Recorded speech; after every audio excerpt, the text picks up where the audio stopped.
fully painted is for closers. Horus podcast contains Elroad Banter. Never back down, never give in. Just let the fucking map and feel that something. Never back down, never give in. Welcome back to the Eye of Horus podcast. This is a single episode by me. I'm doing this as a penance. This is the fourth time that this episode has been attempted, the ZM short story competition. Allow me to recount what happened on each of those other occasions. Number one, that was the masterpiece episode. That was the one that I had created on my laptop back when I was using that to edit in the early days. And the episode, and my whole fucking laptop died, and the hard drive was fucked as shit, and because it was a type of hard drive, it's just fucking gone. So that was the fucking masterpiece. That's where I went around and I had like podcasters from all the different Horus Heresy podcasts like read out a short story, and then like I got them on, and I got them online to record it with me. So I had all these fucking recordings and then deleted them. It was all deleted, like not only all their recordings but also this fucking episode that I made that was just like so fucking good, and I lost the entire thing. So that was the fucking, if I had three wishes, three wishes, maybe not, like if I had one wish, obviously I'm going to use it on but if I had three wishes, I think the third one would definitely be that masterpiece episode was unextincted, because fuck, that was really, really good. So I apologize for that. On the other two occasions, we were using Michael's old PC, his like screen recording PC from when we used to fucking cyberbully people on Battlefield 4 and 3 and record us fucking doing stuff on there. But yeah, we that PC had a whole bunch of fucking drives. It was just like this Franken PC, and two separate drives died on that on two other occasions when I had re-recorded about half of the thing. We lost a drive and a whole bunch of shit, and then third time I recorded the whole entire thing again, just much the same as this. And this is in 2020 maybe, so about 5 years ago or 4 years ago. When was COVID? It was, I believe it was during COVID, and then I lost that drive again. So, whatever the fucking drive that drive was. So 3 separate occasions. This has been fucking destroyed. The only reason I'm actually recording this tonight is because I'm about to get a new PC, and I'm willing to sacrifice this PC. I fully packed it up, and I'm going to record this all in one go and upload it to the internet so it can fucking get out. As we know, fucking electricity contains demons that get into your house via the power lines, and there's also things like lower vibrational entities and prankster entities, as well as plasmoids flying around that can affect your brain waves. So they can definitely affect sensitive electronic equipment. But yeah, so definitely something is going to fucking kill this PC. So it's literally a fucking countdown now to get this episode out. So that's the story. This is the original stories were submitted back in 2018, so it's 7 years ago. It's now 2025. I can't even fucking believe that. Our Horus podcast will have been around, it will have started 10 years ago in February this year, 2025. We started in February 2015, so 10 fucking years. That's crazy. We managed to catch, I think, probably 7 years of original heresy, like the first heresy. I don't think anyone was recording right from the start, but we managed to document like as much as we could of that first edition, and we played the fucking shit out of it, and we had a lot of fun. So I think that was really good. I think since then, second edition, it's alright. Like the last year off, Michael and I are about to record an episode which will be coming after this, which is Michael and Tim's gap year, where we're just going to talk about what we did instead of frothing about heresy for the last 12 months, because fuck man, it's been rough. I like new shit, you know, and when the only new shit is like a Kratos and like a bunch of console dudes in fucking 2 or 3 years, pretty brutal. So I don't like we still play Heresy monthly, you know, if not at an event or at a pub or whatever, then and more than a couple of times a month as well, because we've been going to the Gallipoli Gamers. Shout out to the Gallipoli Gamers, as well as Briz 30k. But if we're not, then we play games here, or we've been playing a whole bunch of other games as well, which Michael and I will talk about. But in any case, fuck, it's been a long time. This short story comp 2018 was when we got people to submit. Now the original competition, I'll just outline it again for people that don't remember episode 7 years ago. And you know what? 7 years. Fuck, holy shit! I didn't even fucking think of that. 7 years is a completely different. Is like how long it takes you for your entire body to all the cells to die and be replaced. So every 7 years, you're a totally different person. Which is fucking. That makes sense. Yeah. Okay. So. Maybe now that I'm a completely different person, this episode might actually happen. It might actually fucking survive. I don't know. I feel like I should just stop and like save every 10 minutes and upload it to the internet, because this is fucking definitely I'm seriously like freaked out right now. I've got a whole bunch of like magic stones here. I've got a little pouch here as well. I don't know if you can hear this. Hold on. With gems in it as well to protect. And also had someone do like a saging thing where they burn the shit and put smoke through the place. I'm pretty sure it's gonna work, but who knows? At the moment, especially at the moment with all these plasmoids flying around. Okay, so the original competition. Whoa, and that was really easy to distract me. This is gonna be a long night. Okay, so the original competition was Ty from TAOR. Gave us a ZM mat. It's like one of those thin cloth mats, really easy to fucking transport. Just throw it in the top of your ZM walls section box, and fucking really good. It's been sitting here behind me. I don't know if you can hear that plastic bag, but it's been sitting here fucking since then. So 7 years it's been sitting here. I even changed all the shelves in here. I have brand new shelves, like nice black steel shelves now. But I made sure that I kept that fucking thing right next to me, because every time I record I see this fucking thing for 7 fucking years. So in any case, really nice mat. The competition was send in a short story. I think there was a word limit, like not too long, and had to be over 40 words or whatever. And then what I'm going to do is record all of these, put them up. The same time this goes up, there'll be a poll on Facebook. And that will be to vote for your favorite story. And whoever gets the most votes, they win the mat. And if it's a draw, we cut the mat in half. And if it's 3-way, we cut the mat in 3 ways. I'm pretty sure Michael and I discussed this back 7 years ago. But, as I said, totally different person. So, and all the people who wrote in are totally different people as well, which is crazy. Because they're going to get this mat and be like, I have no fucking attachment to this at all. I didn't care about this mat. That story was just a fucking fever dream 7 years ago. I'm a completely different person now. But, in any case, I'm going to read your fucking emails that you originally sent me in 2018 and go through them. So, the first one that we got was from someone called Brother Pink, called Short Story Comp. Came in July 28, 2018 at 11:16 a.m. Brisbane time.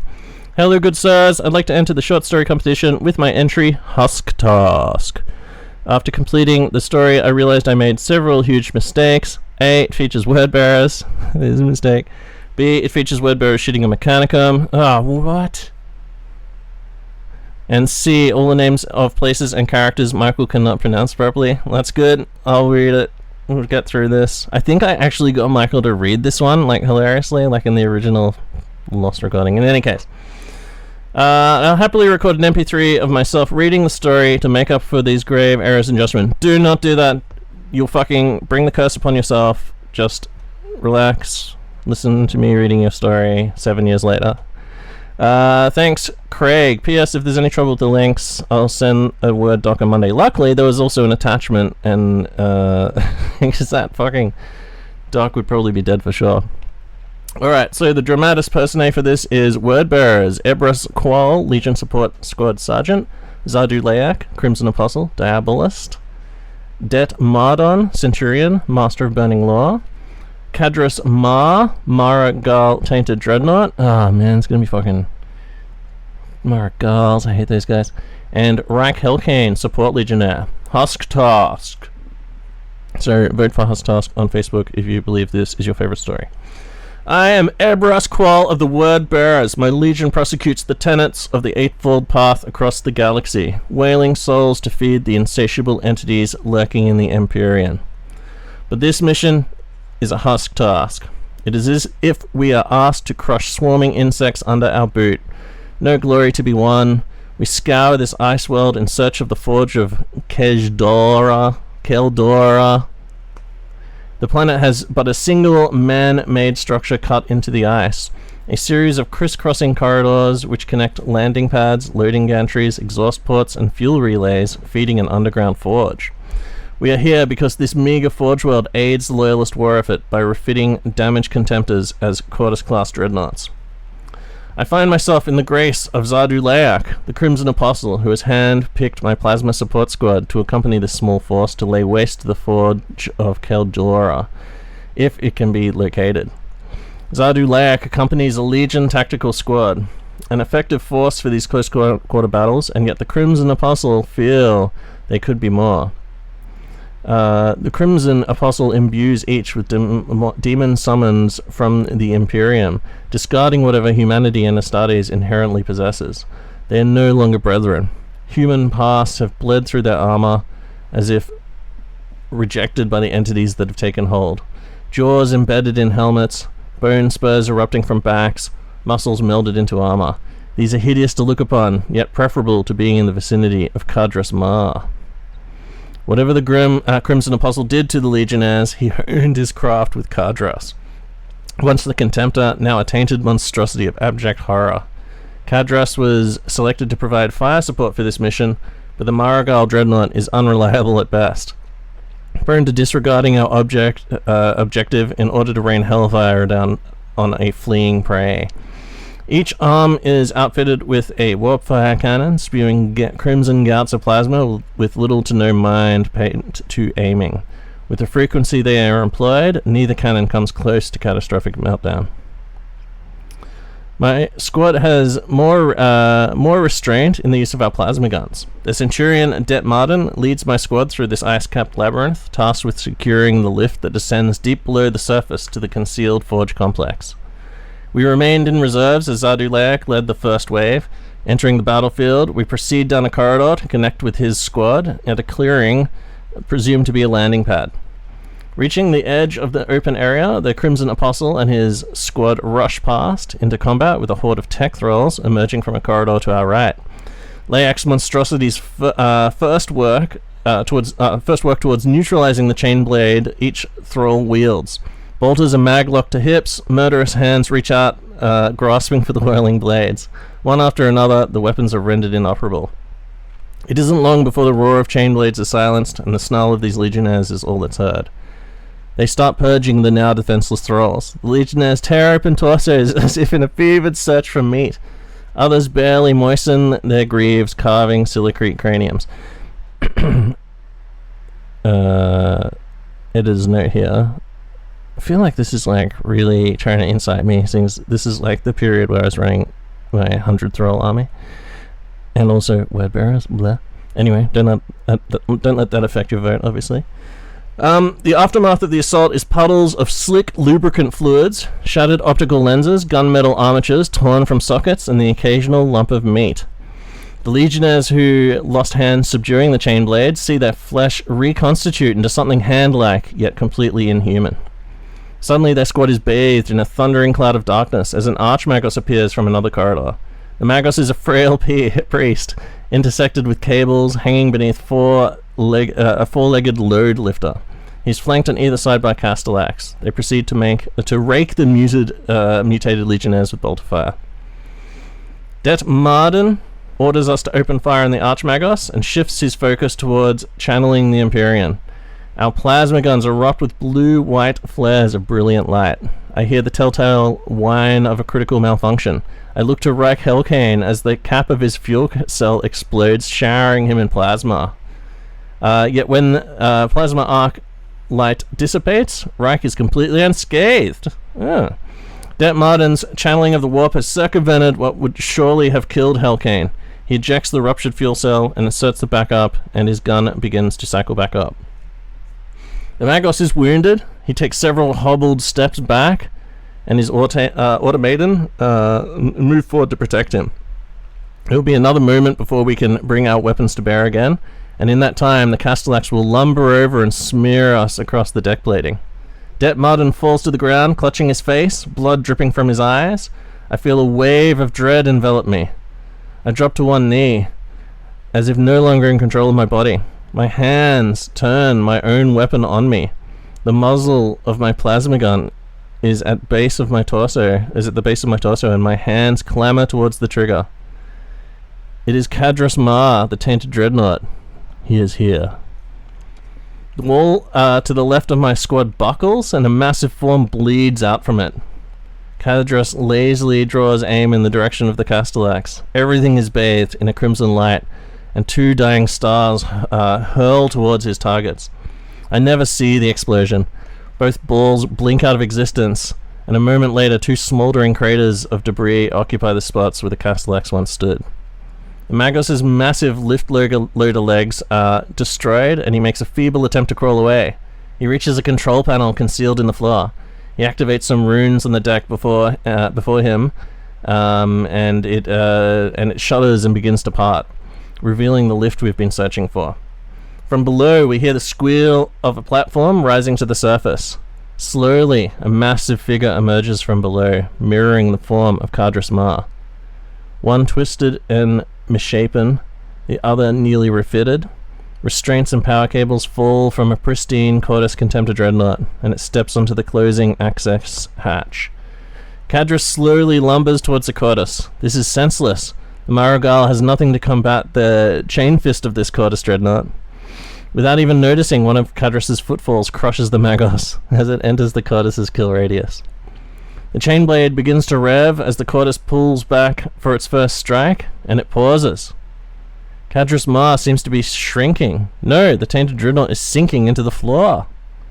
The Magos has revealed the lift to access the subterranean forge complex. Cadras disregards the present foe to complete our objective.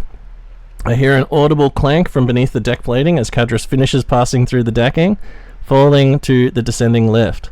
The Quartus dreadnought was the last line of defense. Cadras will reap havoc through the forge of Keldora, unaided. The Quartus dreadnought is left to us. Zarduleak and two legionnaires stand among the crumpled bodies of their fallen squad. The Crimson Apostle calmly places his bare hand to the gore-washed deck. Pieces of armor, viscera, shattered bones, all draw into a mound that raises from the ground. He weaves a singular twisted beast from the parts of the deceased, more lumbering than the mutated legionnaires, yet still recognizable as one. Det Martin wipes the blood from his face and recomposes himself with the departing of the Marigal. The Quartus Contemptor charges my squad.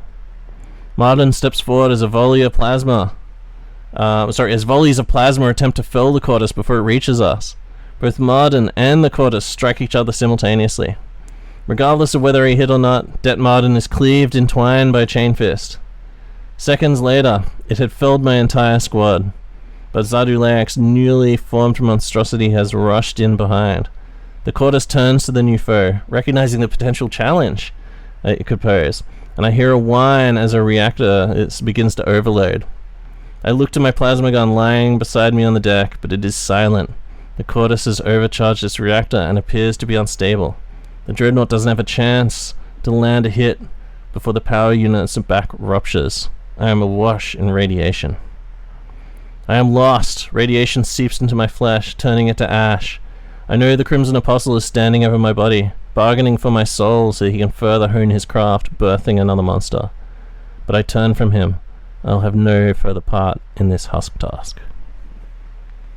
Whoa, fucking sweet story. So that is Husk Task. Vote for that one on Facebook. There'll be, if you go to IFRS podcast group, there'll be a poll in there. Alright, so next entry is from Alexander O'Donnell. He says, this is from Wednesday, 1st of August, 2018. Hey guys, here's my entry for the ZM story competition. I've attached it and copied it below just in case the attachment fucks up. Well, that's very lucky because this whole endeavor, it's been a series of fuck-ups. However, I do have your story called Breaking the Ring. So, this is Breaking the Ring. If you believe this is your favorite story, jump on Facebook and vote for Breaking the Ring. So, Breaking the Ring by Alex O'Donnell. The assault ramp dropped and I charged out of the Land Raider onto the airless deck of the breached hangar bay. 3 men in front of me fell within seconds, pink mist freezing before it splattered the deck. I fired as I ran, the las rifle kicked in my hands. Return fire poured back at us from hastily erected barricades. Several positions had been pulled apart by the sudden decompression when the hangar doors were breached, and enemy deck crews lay scattered, torn void suits taking their toll. I hurried over to cover with the rest of 2-9. I took a quick head count. We had already lost 5 from our section and we hadn't even secured the breach.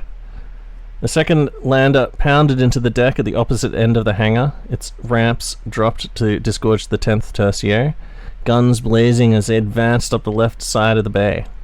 The third lander of our strike force never made it. The 8th Tertiary, along with Commander Broad, had been hit by point defense batteries as they led the assault. My sergeant went past in a crouched run. 2-9 with me! We need to secure that hatch! Sergeant Gerda's voice came over my Vox microbead as he chopped his hand towards the main blast doors at the rear of the hangar. My heart was racing. This was the deadliest phase of any boarding action. The chances of everything going very wrong very quickly were high. We had committed to the assault. If we were repulsed now, there would be nowhere to go. We were one of several strike forces launching lightning attacks across the Ringer's high orbit outpost. The Ringers of Saturn had long been our rivals and enemies, even in the days of the Saturnine Ordo. The Ordo was no more. We were now soldiers of the Emperor, and he would not stand the Ringers' defiance. I stood and followed the rest of my section forward towards the blast doors. Resistance was slowly fading in the hangar bay as 3-9 and 110 cleared the upper catwalks. We stacked up as the melter charges were set, my unit on the right side, 210 on the left. Yeah, good work. Melter charges, plural. 210 on the left. The troop master of the 9th Tertiary tapped his armored helmet. I felt the deck shake as the charges detonated. A blast of station atmosphere tore past us, shaking the 50-ton landers as their air forced its way into the void. We were up and through the breach before the debris had settled. The detritus had made for unsteady ground as we charged down the tunnel that lay ahead. 20 meters on from the blast doors, we took cover as best we could. Reinforcement ribs jutted out of the wall every few meters, providing little in the way of protection. When the sections of 3-9 and 110 had caught up, we moved forward again. Pardon me, sorry. It was 13 seconds later, by the post-combat analysis of helmet picked recordings, that the autocannon started firing. Its chugging boom was lost in the vacuum as it decimated the lead units. My section had been advancing behind 210 and had an extra heartbeat to dive for cover as the death swept the corridor. Bodies fell across each other, smoking wounds slowly freezing. I am not afraid to say I was terrified, because I was. Everyone was. The only one without fear were the dead. Lot screamed over the voice as she was cut down, her cry almost drowned out by the banging reports of my own heart. The hardened plates of my void armor cut into my calves as I pushed myself into the scant cover of the corridor wall. Fat slugs flattened against the vibrating plasteel, jarring my left shoulder. A fusion blast ripped down the corridor, and Mikkel, standing directly opposite me, suddenly found himself without a torso. Just as the remains of his upper body hit the ground, I saw Lieutenant Terry Yu sprint out of cover towards the enemy. He disappeared from my view as he ran headlong into the heavy fire. The pounding impact stopped. I cautiously peered around the reinforcement rib and saw a shimmering cloud of white-green fire burning all it touched. The emplaced autocannon started to drip molten metal from its superheated barrel. Charred bodies lay still. Many had tried to flee, but the fire had clung to them, burning through their void suits. The deadly phosphex flames gutted and died, their fury spent, unable to propagate in the airless environment. To my astonishment, the lieutenant was still alive. His left leg was missing below the knee. He had pulled the sealant toggle at the top of his leg, activating a mechanism that had tightened a rubberized strap around his upper thigh. The strap sealed the breach and preserved the armor's atmospheric integrity, while brutally crushing the leg to stop all blood flow. A medic ran forward and grabbed the screaming lieutenant. He would be moved back to the landers and evacuated as soon as possible. He might even live. I advanced with the remnants of 2-9. Only 6 of us had come through the ambush, and we bounded from cover to cover as we went. There was no serious resistance for the next 15 minutes, just a brief skirmish in a habitation section. We soon neared our objective, the Defense Battery Command Node. I crouched behind Sergeant Gerda as we prepared to storm the Command Node chamber. Somewhere along the way, we had been able to secure hatches, and a thin atmosphere was slowly being replenished from the hidden Atmo generators. Muffled bangs echoed from behind us as 310 cleared a small armory bunker. The combined strength of 2-9, 3-9, and the 2 surviving members of 210 were stacked outside the hatch of the command node. The troop master of the 9th Tercio was the only remaining officer, since the 10th troop master had been pulped by a cluster of frag grenades. His voice came across my microbead. 09 to all units. This is it, boys and girls. Game faces. He was never overly talkative, but it did the trick. Nervous fidgeting stopped. Shaking hands steadied. Assault units ready, came the troop master's voice again. A raised thumbs up from each unit leader. 09 to all units. There was a pregnant pause as time seemed to slow. Breach, breach, breach! Melter charges detonated, leaving a glowing hole in the reinforced chamber wall to the left of the hatch. The hatch had been adamantium, where the wall itself was only plasteel. The Volkite beams of 110 and 19 sections ripped around us as they suppressed the ringer positions on the other side of the breach, the thermal energy of each burning bolt making the air roil with a heat discharge. 2 seconds passed and the point men threw in handfuls of frag grenades. We rushed forward into the chamber as soon as the explosion subsided. Smoke clogged the air. I could still breathe within my void armor, but visibility was reduced to 0. The vents on the roof were slowly pulling the smoke up and away, revealing a scene of utter carnage in the chamber. The 12 ringers who had been staffing the node chamber were dead, very dead. Small flames danced over the consoles and sparked showers around us. The consoles were what we were here for. This was the main hub for the control of hundreds of lance arrays and macro cannon batteries that had, until now, kept the main fleet surrounding Saturn's moon low at bay. Secure this place, get the decoders plugged in and running. The Martians want this place under their control in... The troop master checked his chronometer. 28 minutes. I turned to take the encryption slate from Elijah, the only member of our squad who had been assigned one, and survived this far. It was like she was in her own little world. My microbead crackled as she whispered, "Oh well shit." I saw her eyes widen through her visor and followed her gaze. There, attached to the ceiling, clung 20 crude mining charges. Oh well shit indeed. "Clear out!" I screamed over the Vox, grabbing Elijah's arm and turning back towards the breach. The shape charges blew the ceiling off the command node chamber. Everything not nailed down immediately got thrown into the void, including 27 members of the 3rd Saturnine Rams. They found me 62 minutes later, completely by chance, unconscious with 2% oxygen left in my void armor, floating in the oblivion of space. I was the only one recovered from the chamber.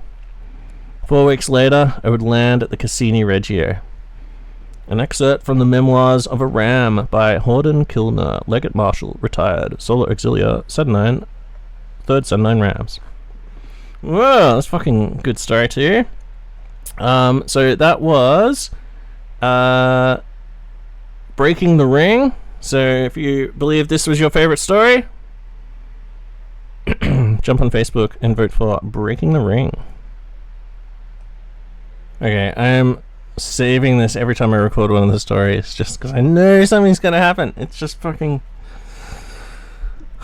You don't even understand what it's like. But yeah, well, maybe some of you will, because there's a lot of... one of the best things about the 30k community is the number of podcasters over the years. I mean, there's not that many podcasts now, like... sort of a lot, but a lot have come and gone. There's a lot of fucking great...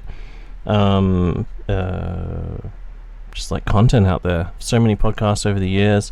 So yeah, definitely I've been going back, sort of looking through things from years ago, because we're coming up on this 10 years since the cast, and yeah, reading back through some of these old emails when I was going through the short stories, and yeah, it's pretty good. Like, definitely the last year's has sort of been a lot more quiet, but yeah, it's been some fucking good times. And I mean, Heresy's not dead. There's thousands of people playing it out there.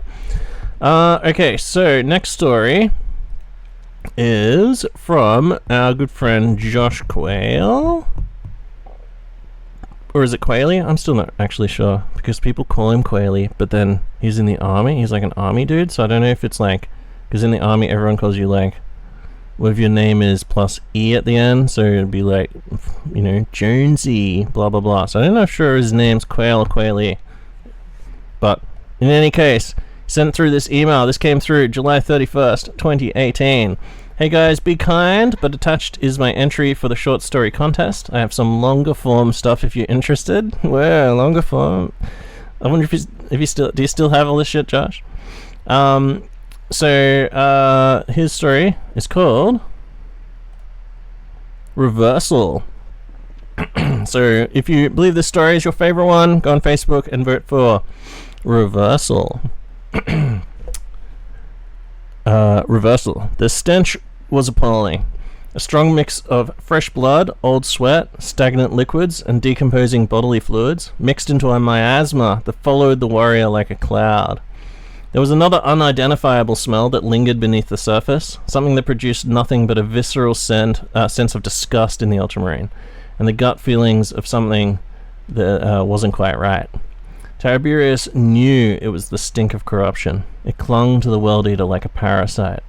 Tiberius, Centurion Sergeant of the 114th Company, didn't require the constant Vox communications or the active auger scans to find one of the enemy borders. He simply followed the blood and the reek of the 12th Legionnaire. And in the cramped surface corridor of 1227934D, he had found his target. Theoretical, he will come to me. Problem: this area isn't designed for Astartes. Calculation: combat will be hindered by bulkheads, pipework. Revised assessment: defend backwards to a service corridor. Combat stance: close in body defense. The sharp, angry growl of the chain axe bore Tiberius's mental calculations with a shock of violence. Broke with a shock of violence. By pure reflex, he threw up his right forearm to defend his face from the downward strike. Pain coursed through his body as the axe smashed into the defensive arm. Thrown there strong. His axe was withdrawn and swung a second time. The Ultramarine threw his chainsword into defense, causing a fountain of sparks when the teeth smashed together. A roar of impotent rage echoed from the World Eater as his attack failed to draw blood. His bellowing scream sprayed Tiberius's helm with spit. Blade swung and locked, allowing Tiberius to assess the enemy. His head was unprotected, showing a patchwork of wounds, both old and new. The warrior's bottom row of teeth were metal replacements, which ground on the few remaining natural teeth, and veins pulsated in the warrior's face as the infamous butcher's nails roared throne knows what into his skull. Blood veins in his eyes had burst, giving them eyes of deepest red. He was maddened and driven by rage. Tiberius started to twist out of the deadlock when a massive foot smashed into his chest, cracking his ceramite armor and breaking some ribs. All the air expended from his lungs, and for the first time, all three of his lungs, for the first time in decades, he was winded. His body flew backwards, where he smashed into the deck, denting the metal. He landed hard and fought to regain the initiative. He rolled quickly, avoiding follow-up attacks. The deafening boom indicated that the World Eater had tried to stomp on him. Boom. He avoided 3 stomps with an awkward back roll. Clearing 2 meters away from the assault, he scrambled to his feet. Tiberius's breathing was ragged, and he was sweating hard as he rose. Hearing an incoming attack, he threw up a hasty guard. The weak defensive block with his chainsword proved inefficient, as his arm was battered to the roof by an armored fist. His arm snagged on a series of metal pipes and electrical cabling, and his chainsword clattered to the deck in a shower of broken teeth. Arm pinned, no blade, weakened. Practical, this is where you die. The enemy knew the score and began to grin in triumph as he started his backswing. The attack was enthusiastic and overly aggressive, which caused the chain axe to swing further back than he intended. It embedded itself in the wall of the cramped corridor, and the axe dug its way through the metal bulkhead and failed to deliver the death blow. The enemy's concentration slipped for a microsecond. Tiberius saw his chance and took it. He smashed his helm into the traitor's face. The armor connected with a bare skin, emitting a satisfying sound of breaking bone and tearing skin. Guttural gurgling came from the wounded enemy as he was forced backward a single pace. Room to move. With the initiative gained, the Ultramarine pounced. His struck arm twisted to grab the pipes that currently held him hostage, and with a grunt of effort he reefed his arm free. Metal screeched as it was forced from its housing. His arm, now free, felt the searing heat of pressurized steam radiating out of one of the several pipes he had twisted free from. A thudding footstep indicated that the split-second advantage had expired, and once again, the traitor charged. As the enemy surged forward, the Ultramarine punched the steam pipe as hard as he could. Within an instant, the cramped confines of the corridor was bathed in boiling steam. A deafening whoosh drowned out all other noises.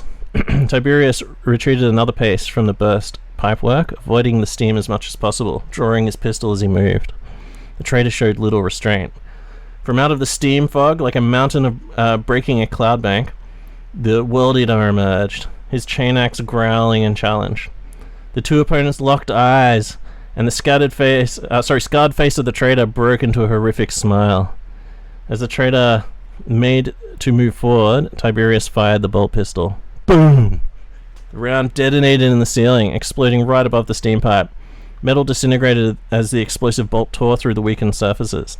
Shrapnel severed cables and wires. A jet of boiling steam shot from the damaged pipework straight into the face of the traitor Astarte.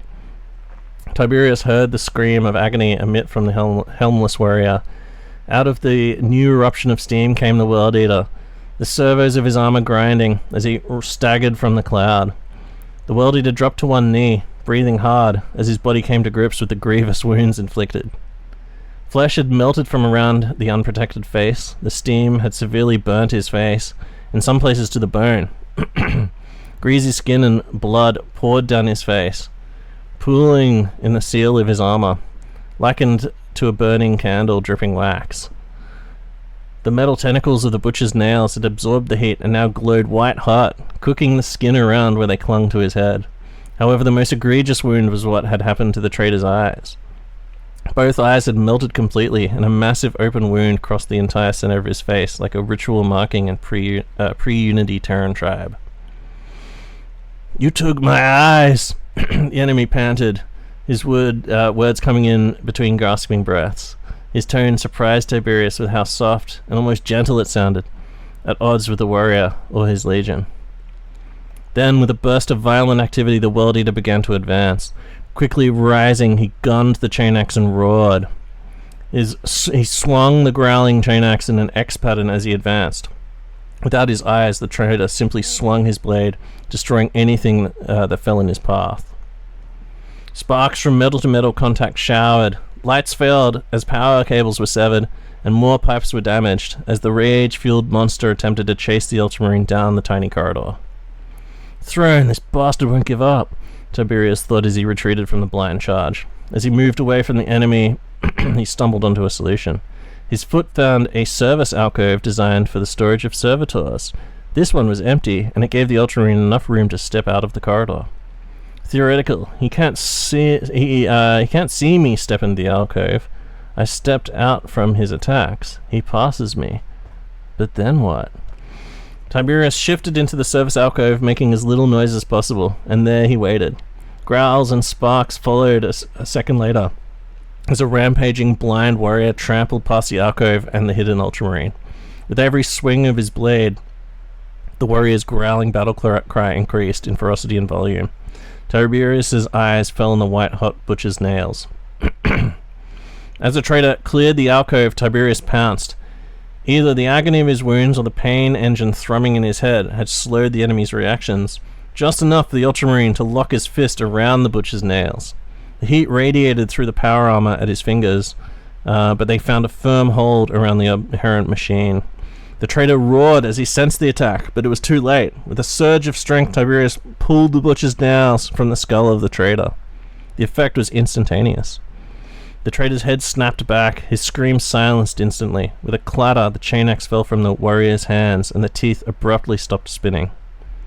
Nerves fired spasmodic signals throughout the body, causing limbs to twitch in violent movements, which quickly ceased. Muscles quickly failed, and the warrior dropped to his knees, where his weight and unresponsive power armor servos locked his body in a kneeling position, like a monk praying to his god.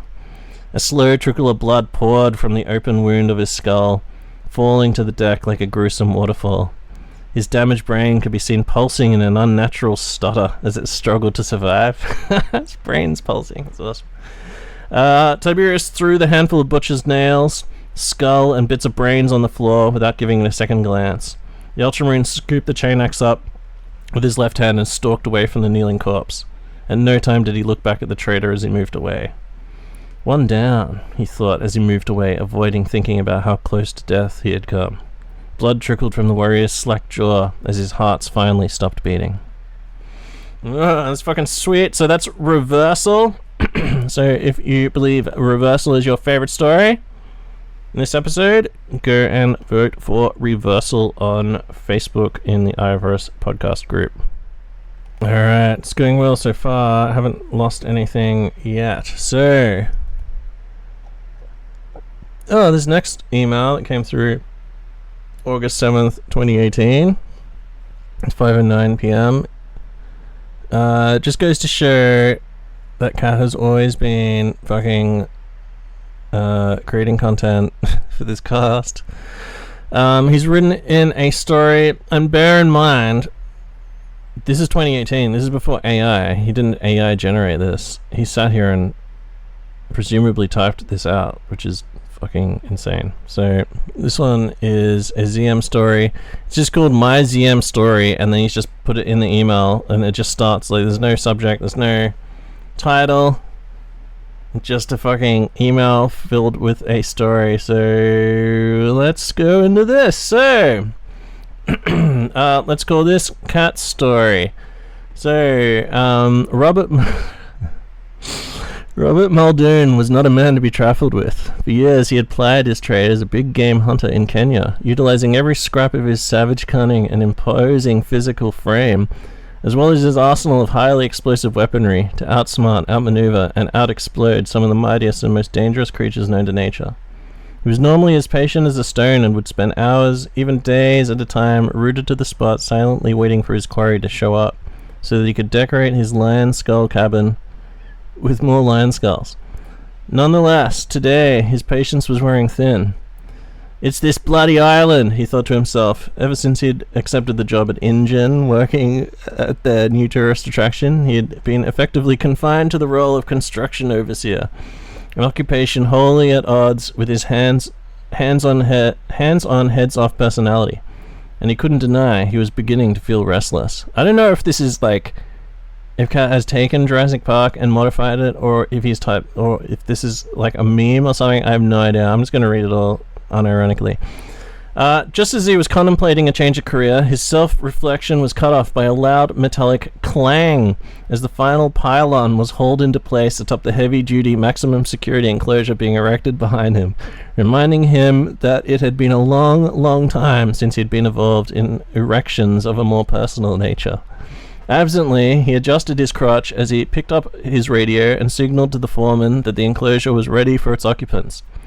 Hoisting himself up onto a platform above the solid metal gate, he looked over the large tropical forest surrounding him and began to wait for the transport cage to arrive. The forest itself was of lush green palm variety normally associated with small islands located off the coast of Costa Rica, and was superbly lit by a completely dark night sky, almost as if some celestial lighting assistant had had a hand in it somehow.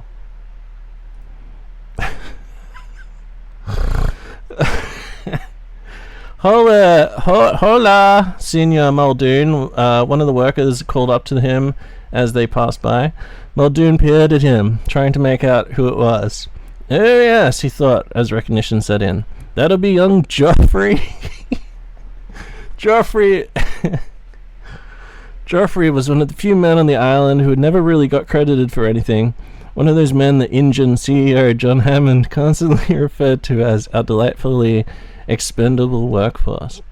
Muldoon nodded curtly to young Joffrey, making sure to maintain eye contact for slightly longer than was socially acceptable. Joffrey smiled back courteously.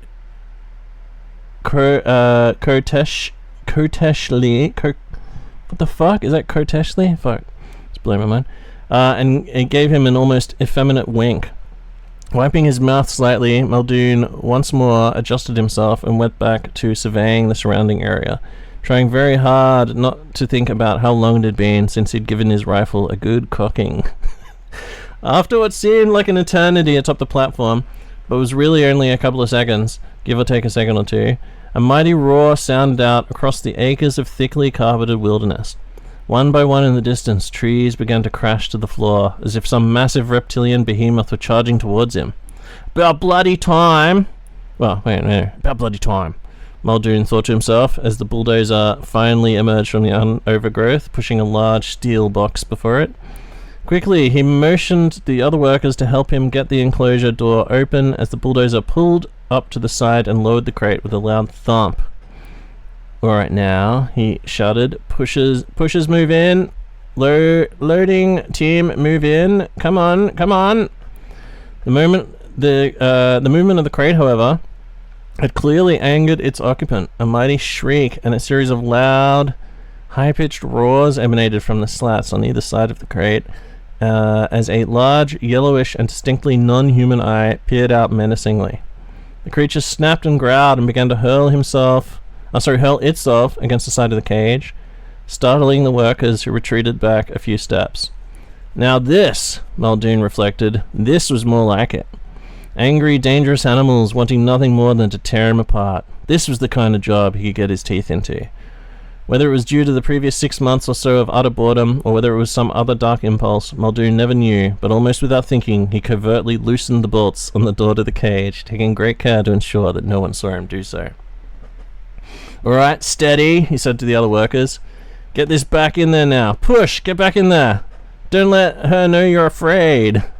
Gingerly, other workers approached the cage and with great effort managed to push it up against the open slot on the side of the enclosure. As it thudded against the side, a green light flickered on, indicating that contact had been made. Oh, how Muldoon longed for contact. He smiled to himself. As long as the bolts in that cage were secure, no amount of throwing itself against the side would allow an animal to escape. Quickly, he checked to make sure that they were sufficiently loose. Well locked, he cried. Loading team, step away. Joffrey, raise the gate. Quickly, Joffrey clambered on top of the cage and began to do as he was told. He knew all too well what manner of creature they were dealing with, and he didn't want to waste any time getting it securely behind those 12-foot thick concrete walls lined with high-voltage electric fences. As he leaned forward to grab the gate release, however, the creature made its move. With a loud shriek, it threw itself against the panel next to the bolts Muldoon had loosened, ripping the door from its hinges and knocking the cage back, sending Joffrey crashing into the unforgiving jungle floor below, and jarring every bone in his body. Howling in triumph, the creature shot out a brown, scaly limb and sunk a vicious saber-like claw into the workman's fleshy ankle, tearing through the muscle and bone and locking itself firmly in place. Joffrey screamed at the top of his lungs as he was dragged forcefully back inside the cage, powerless to resist the creature's superior strength. Muldoon suppressed an excited grin as he immediately began to shout instructions to the panic-stricken construction crew. Tasers, get in there, goddammit! You there! He motioned to one of the dumbstruck engineers. Bring me 4 tranq rifles, a vial of nerve toxins, and a camera, goddammit, and make sure it's a bloody video camera this time. Joffrey howled in terror as his effort to stay put failed. Unable to break the creature's hold, he cracked his head brutally against the side of the cage and lost all ability to resist as his senses became groggy. A rank odor of decaying meat and feces lined the air of the cage, and it was all he could do to suppress his gag reflex the way his gym teacher had taught him. As his head cleared slightly, he was able to make out the dreadful beast which had just snared him. Standing almost 8 feet high, with mottled brown and grey skin and rows of curved, serrated teeth, was a Velociraptor antihopus, a killing machine of almost unsurpassed intelligence, lethality, and sexual appetite.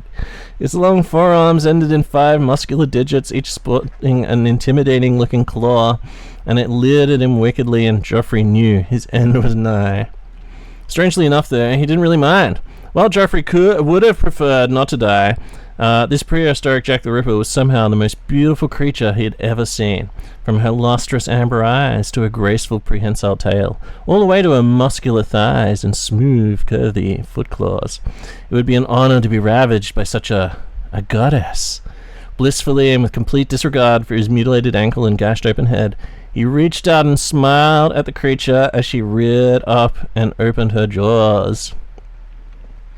By now, the activity outside the cage had reached pandemonium status. Frightened workers ran around like headless compies trying to find a way to secure the cage and free their colleague.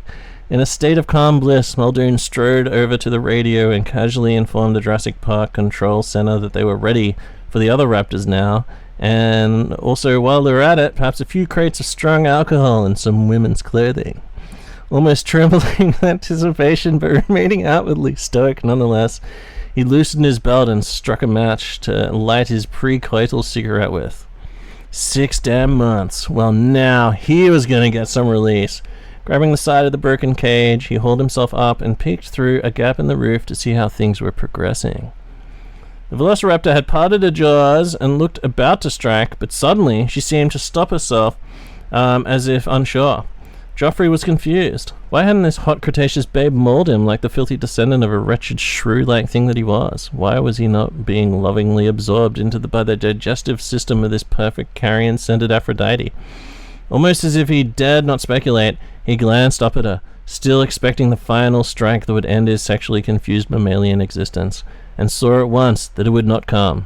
Her eyes were still marked by a ferocious hunger, but it was not for shredded meat she seemed to slaver. She clearly wanted the meat intact. Joffrey couldn't believe his luck. Slowly she backed away from him, then coyly turned around so her bird-like hips were on full display mere inches from his face. From this angle he could see her smooth, hairless areas.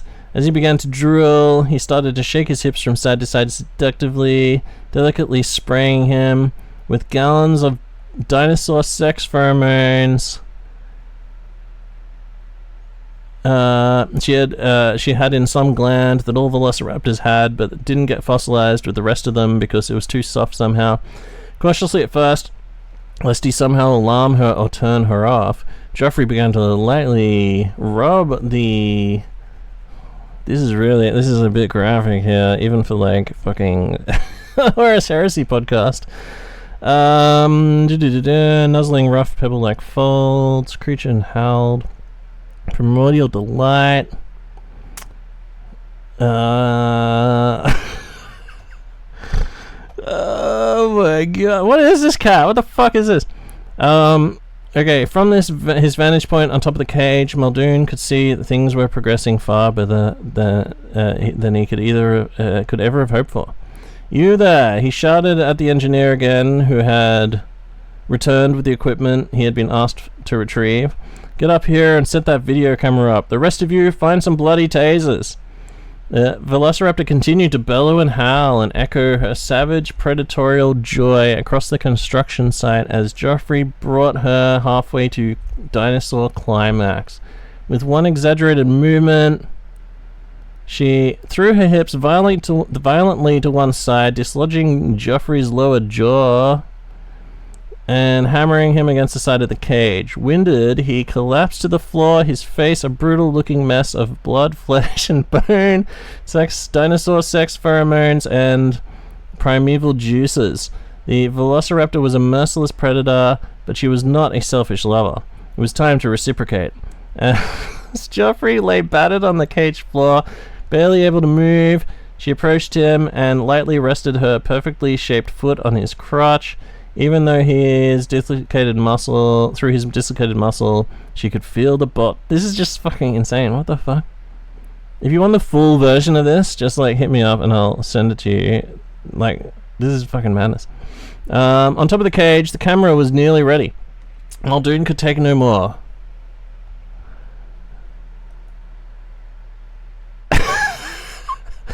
This is just fucking like... It goes on like this for several more pages. And it's like highly explicit nature. So, once again, as you can see, from at least the last 7 years, Cat's been trolling us. So yeah, if you want this full fucking story, I'm not even gonna read this out. This is like literally like just fucking disgusting. So yeah, if you believe this, vote for Cat's dinosaur story, I guess you could call it.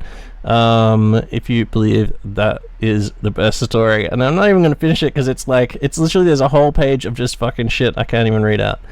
All right. Well, I don't remember what the fuck we did last time. Like, I don't remember reading that story out last time, so I think I must have, like, realized it was just some insane cat nonsense. Or maybe I asked him or something, but I just messaged him just then after I got most of the way through it, and I was like, what the fuck is this story? And he's like, I don't know what you're talking about. So he claims it's not even him, so... Okay. Anyway... next story up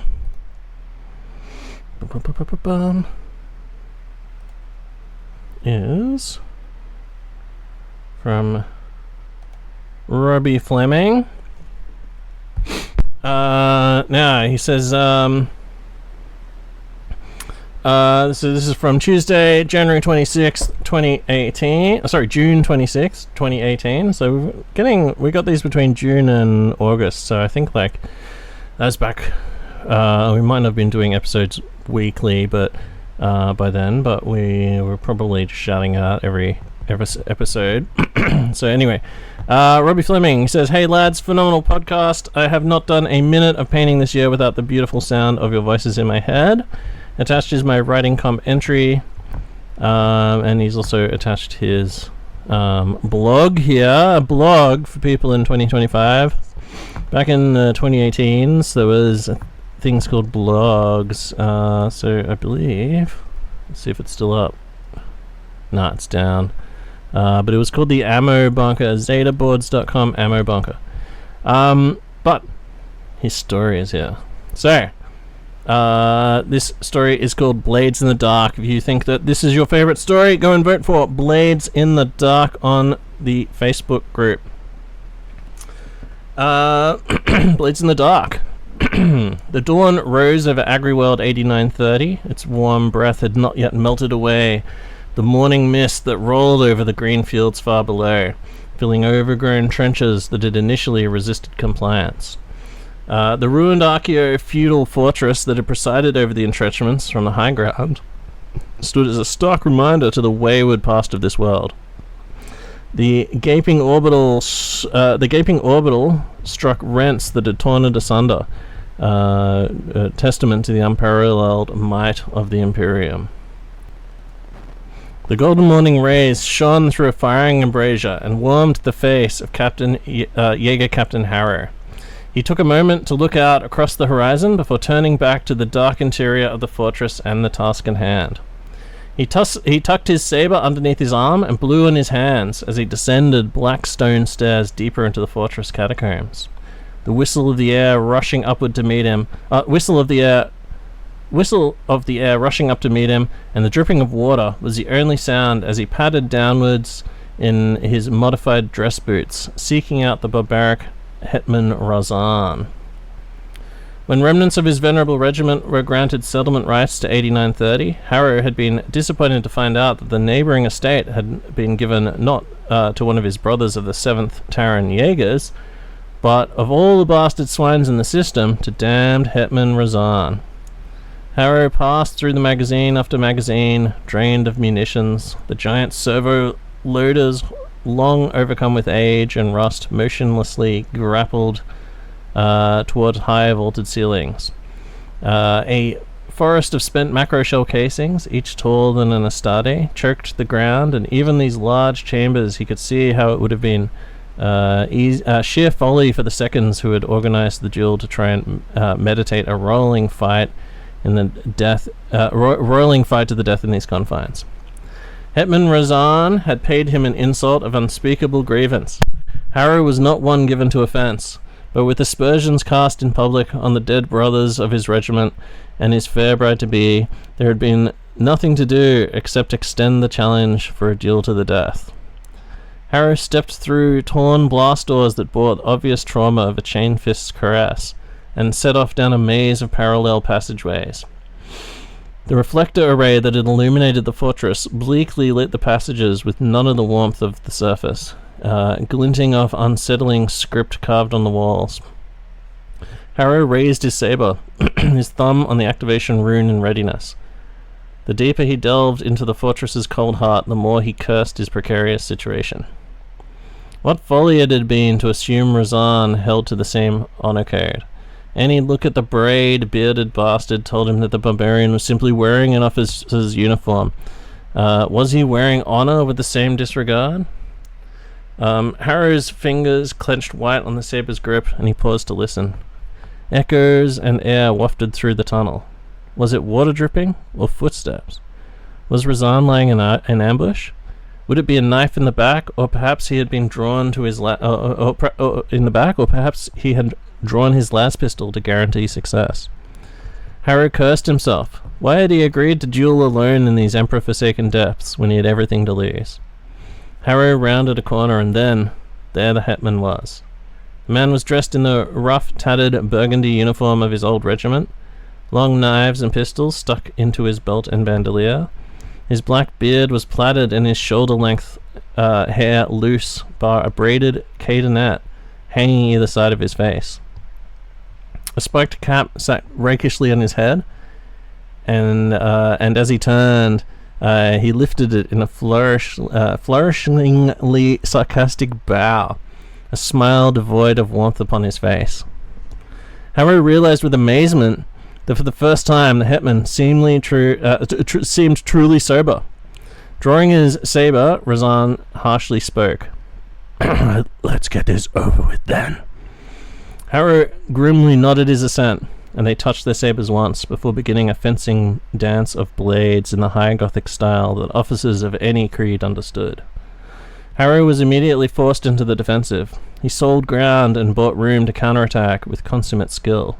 The blades strapped to Hetman Razan spoke of a preferred fighting style far removed from high Gothic fencing. His evident lack of skill in this was more than made up for with fury, not anger or hatred directed at Harrow, but the cold rage at the universe of a man thrown aside, like the Ronin of Old Terra. Power fields crackled and screeched as the sabers spun and danced, sparking off the walls that tightly bracketed the men. Razan rapidly sucked in air between clenched teeth, flailing his sword like a madman, cutting flaming gouts in the walls and clanging echoes off the metal fixings. Then suddenly it was over. Harrow ducked beneath a fevered cross and rose up, his sword at the hetman's throat, the hetman stumbling, falling onto his back. What are you waiting for? Send me to my brothers! Spat Razan, froth dribbling from his mouth. What do you mean? What do you mean? Harrow breathlessly inquired. You know this duel is to the death. Harrow lowered his sword. What of your brothers? My regiment, my brothers, the sons of Ursarax died to a man storming the redoubt of this castle, raved Razan. And for what? So you Jaegers could skirmish their way over and settle houses on their graves? So the 17th Legion could walk in and take the fortress with no resistance? I curse every day I live on without them, cried Razan. In the still of silence that followed, both men tilted their heads, as faint, distant drumming carried upon the catacombs on the wind. Through the catacombs on the wind. Are they with you? Harrow inquired. No one is with me, laughed Razan. Ignoring the captain's hand, Razan pulled himself to his feet, and they set off down the passageway towards the drumming in the deep, thoughts of dueling set aside. Travelling deeper, a stench of effluent and overcrowding hung heavy in the air. Harrow stepped over human remains more than once, and the runes gouged in the walls covered every surface now. The drums and chanting were throbbing as the officers arrived at the source. Men of the Ursurac's 12th had evidently survived the initial assault, and the hetman moaned as he recognized their uniformed remains crucified along the final passageway. Their state of decay and mutilated faces spoke of suffering long, drawn-out, and only relatively recent death. Torchlight shone through ajar blast doors, large enough to accommodate a Land Raider at full breadth. The small gap provided plentiful clearance for a man. Harrow peered through, and his whisper caught in his throat. "Emperor, protect us." A cavern loomed larger than any he had travelled through, looking down past a gantry to a sea of pallid cultists yammering and screeching. Human sacrifices. Torchlight caught blood as it flowed across the floor. The drum tempo reached ear-deafening crescendo. At the front, a robed demagogue plunging a dagger downwards. "We must warn the surface," Harrow shouted. "We must warn the surface!" Harrow shouted in Razan's ear. Harrow winced as the shout rolled out and echoed in the sudden silence that had culminated the final sacrifice. Every head in the horde of mutated cultists turned to regard them with piercing eyes. Razan shot him a glance he reserved for truly moronic individuals. The deafening silence was broken by the demagogue screaming himself hoarse, and a tide of diseased, pale flesh surging up the gantry toward them. Harrow leapt forward and kicked the front runner in his teeth, its malformed back and the stairs' height difference crunching its ghoulish face down to boot level. Ivory splintered and bone shattered as it fell back down the stairs, bowling over its kin. Still more surged forward, trampling the fallen in their feverish haste. Razan threw their only grenade into the scrum of bodies tangled at the base of the gantry, and both men turned and were running through the portal before the enclosed air frag grenade and the tightly packed bodies became a blasting tempest of offal and bone. Two guards lumbered to block their passage, and in an instant they had both fallen to their knees gurgling, pierced by two of the hetman's throwing knives. Razan spotted one reach for a rusted auto pistol, and clenching his teeth, he stamped on the clawed hand as he sprinted on, and then they were away, hurtling down the corridor. Captain Harrow glanced backward in time to see a wave of cultists explode through the portals, and from the echoes through the side tunnels and parallel corridors he could hear toenails scratching stone as twists raced to block their escape.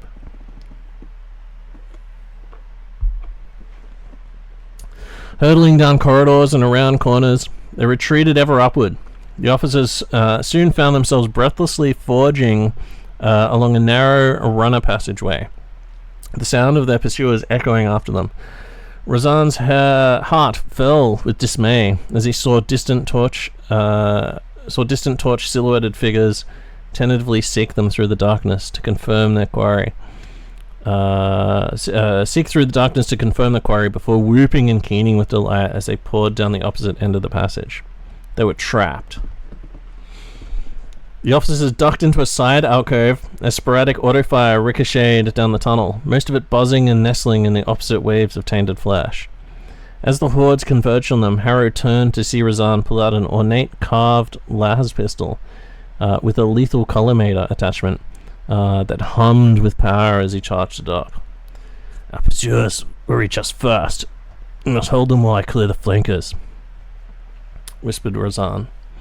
Harrow nodded and waited, hands shaking, until the closest twists were nearly upon them, controlling his breathing and charging out from the alcove, screaming a wordless battle cry, twitching the trigger of his las pistol at neck height. The beams easily punched through the lines of thin-throated flesh, each shot in the cramped hallway, sending scores of heathen mutants to evil gods. Razan gritted his teeth. The second encircling horde were close upon them. His collimator still charging, he could see the captain at his back building a barricade of bodies with his saber as they came at him with cudgels, daggers, and clawed fingernails. There was no time left. Ready or not, he leveled his blast pistol and fired into the onrushing tide. Unready, the collimator had not yet vented the excess energy, and the pistol blew out in a spectacular fashion. If a turbo-boosted land speeder had hurled down the packed corridor, The result could not have been a distinguishable. Would only have been distinguishable by a forensic servitor. The blast hit the cultist with the same effect it would have had upon rotten fruit. Flesh pulped and tore from bones, and bone and shards filled the entire 30-meter of encircling force, folded itself in half of the waist, and tried to accommodate the small area at the end of the tunnel. Razan emptied his final pistol over Harrow's shoulder, and they were off down the gore-slick corridor. Pieces of flesh were stuck to the ceiling, and the pursuing mutants skidded on the treacherous ground. Harrow paused for a breath. They stood in a light shaft. Ladder rungs glinted in the sunlight and stretched up to the surface. The sounds of their pursuers echoed close behind.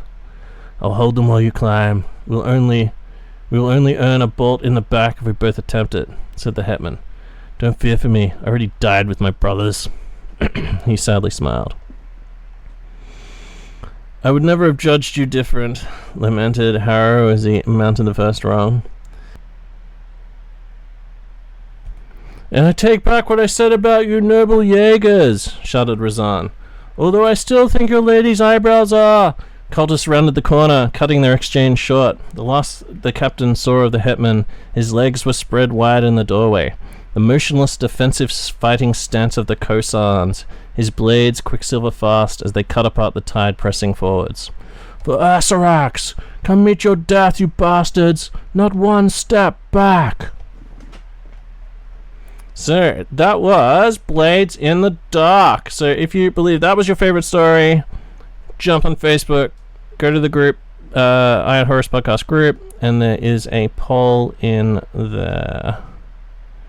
Oh, we're at like an hour and 11. Nothing's happened. My throat is feeling a little bit sore though.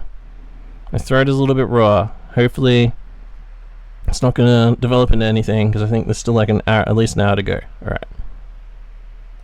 Alright, so I'm just getting drunker, but we've got to do this in fucking one night. So, if I've read your story and you're like, fuck, this is terrible, mispronouncing everything and getting worse, I'm sorry, but I've explained why this is absolutely necessary. This is the last fucking time I'm doing this. If this doesn't work, and if no one ever hears this, no one will ever hear this, I'm gonna fucking delete everything. It's gonna be fucking... we're gonna burn everything. Alright, okay. Next up, we have an email that came through from a friend of the show, Graham Sanders. This came through Saturday, July 21st, 2018 at 8:25 a.m. Hi guys, here's my entry for Zone Metallis short story competition. Hope you enjoy it. Cheers, Graham Sanders. This one is called Prince of Lies. Okay, I had to just quickly copy paste it into a WordPad so I could make it bigger and read it. Some of these emails. Alright, so this is called Prince of Lies. So if you think this is your favorite story, go to Facebook and vote for Prince of Lies. In the airless, frozen darkness of the Merchant Prince, bursts of sporadic border fire flashed to briefly illuminate the interior of the ancient vessel. The voided hulk of the deep space cargo hauler afforded no sound to travel, but the silent muzzle flashes of Astarte weapons were ample evidence of the trap that the 6th Legion squad had walked blindly into. Graf Engelson, pack leader of 19 Grey Slayers of Tra, winced as another icon in his helmet display blinked and turned off red. Of the 19 pack brothers who had boarded the supposed derelict hulk, only 6 now remained. 6 pack brothers, nay, 6 Astartes of the Emperor's executioners, and himself were all that remained of the patrol, and that had been dispatched to investigate a dead ship which had floated in system. Nothing bizarre there. Void wreckage was becoming commonplace, especially now as the War Master's heretical dogs bared their teeth so close to terror. So when the skeleton of the Merchant Prince had floated into the outer reaches of the Jovian moons, it had seemed a matter of routine for 20 Astartes to board the lifeless ship and scuttle it. Before Graf could fret any longer on just how this trap may have been sprung on so peerless a group of hunters, another flurry of bolter fire regained his full attention. Springing forward into the weightless void of the Hulk's dark corridors, Graf bounded along, using pipes, cable racks, and rusted bulkheads to steady his headlong charge down toward the firefight just around the bend. But before he could arrive, the skirmish had ended, as quickly as it had started, and just like before, the same gruesome scene greeted him. Pack brothers, strong and hardy warriors all, lay butchered on the deck plates. Globules of post-human blood floated like a thick red fog around their bodies, the boots of their slate-grey pattern plate still mag-locked to the floor beneath them. Graf counted 6 of his pack dead here, each a veteran with whom he had stood shoulder to shoulder with countless times before, on dozens of far-flung worlds of the Oververse. Each of the dead bore the telltale signs of his death, the eviscerated scraps in their Mark III battle armor, torn apart by the teeth of chainswords, or the wide, bloody craters of chest plates caused by the mass reactive shells from the Astartes' signature sidearm. Graf grunted and let out a short snarl of frustration. Once again, brother legionnaires lay dead without any sign of their assailants. That they faced traitor Astartes was beyond question, but who? Each time Graf, or one of his quickly dwindling numbers of brothers, had witnessed the signs of battle aboard this cursed Hulk, the action had finished before they could reach it, and each result was the same. Brothers of the 6th Legion lay dead or dying, and no trace of the enemy. Graf moved on, continuing his foray deep into the heart of this derelict void carcass. Eventually he found the access door to the main arterial corridor, which bisected the dead craft. He slammed the haft of his chainsword against the emergency break glass panel beside the plasteel door, and reaching in with his other hand, wrenched the manual override lever hard down. Corroded gears meshed for the first time in centuries, and the door began to open. Suddenly, a gale of depressurizing atmosphere rocked Graf. To his great surprise, this part of the Space Hulk still had atmosphere. Steadying himself, he pushed through the doorway and stepped into the wide corridor beyond, suddenly feeling the pull of this ship's artificial gravity weighing him down. Graf felt sluggish and slow after the weightlessness of the voided sections just moments ago. Scanning with all his lenses, both post-human and those of his battle plate, Graf quickly assessed the situation. The corridor was, as far as he could tell, empty, for as far as his augmented night vision could see. Relaxing for a moment, he turned to close off the bulkhead he had just stepped through before all the atmosphere vented away. Turning his head left and right, Graf orientated himself. He blinked up a set of blueprints for this class of vessel that the Merchant Prince belonged to. Reactors and warp engines aft, bridge forward. Choosing the ladder, he set off in a fast, loping jog. After a few moments, his vox erupted with frantic scraps of battle cant. Just 1. Too dark to see. No. More. 2, 3 at least. There must be. Whilst on another channel, another Battle Brothers fragmented voice came through. Coming from nowhere, the bridge is dark as the underverse. A cursed place. Wait, behind you, brothers! Suddenly, as the vox blurt had begun, it ended in a wet, blood-curdling scream, which nearly, but not quite, drowned out the unmistakable revving of a legionary chainsword as it cut through Graf's warriors. 4 more lights blinked out, and for a moment Graf sagged. His kind, the Emperor's finest weapons of war, were not supposed to know fear, but in this dark place, assailed by unknown foes, just for a moment, Graf felt the icy grip of panic begin to set in. The legionary shook himself, and growled a war cry that he had uttered so many times before. "For Ross and the All-Father!" he bellowed, and headed off for the bridge of the Merchant Prince, readying his bolt gun as he ran. Halfway to the bridge, his voice box chimed. "Pack Leader Engelson, come in. Repeat. Pack Leader Engelson, come in." Came the distorted, crackling voice of his sole surviving battle brother. "Survived the last assault, but Gunnarsson, Alfred, Carlson, Fregnir, they're all gone. I'm still on the bridge. It's as cold and still as a grave here, Graf." "Hold your position, Brunson," Graf replied, trying to disguise the relief that he felt at hearing another 6th Legion voice. "I'll join you there." The pack leader redoubled his pace and covered the remaining distance in a sprint. As he arrived at the end of the corridor, his augmented night vision showed him the reinforced blast doors that led to the bridge. A quick look to the dead control panel adjacent confirmed his suspicions. There was no power to this door, and there was no hand overrides this time either.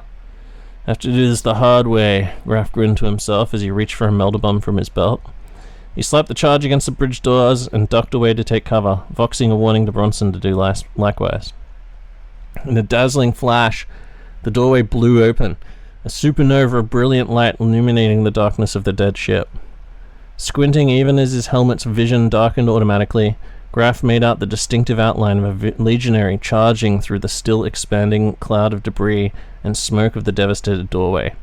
Before he could raise his own weapon in defense, Graf was cut down, split from groin to neck by the eviscerating teeth of a chainsword. The pack leader slumped back, his own life sign icon blinking from green to red even as he watched. Even as his vision dimmed for the final time, Graf saw one life sign icon green. One brother still remained. As Graf bled out in the twisted remains of the bridged doorway, his assailant returned to the bridge, wiping Graf's steaming innards from his slate-grey armor with an armored hand. The warrior punched a button on the wall panel, and the lumen strips suddenly drowned the bridge in sterile white light. Bronson removed his helmet to reveal his handsome, clean-shaven face. Powering up the bridge's comms panel, his gloved fingers unconsciously brushed against the faded green tattoo of a hydra. Mission parameters achieved. The Merchant Prince is within the Jovia defense cordons. The invasion fleet may enter real space on my mark. The warrior paused momentarily to find another button on the comms console and smiled.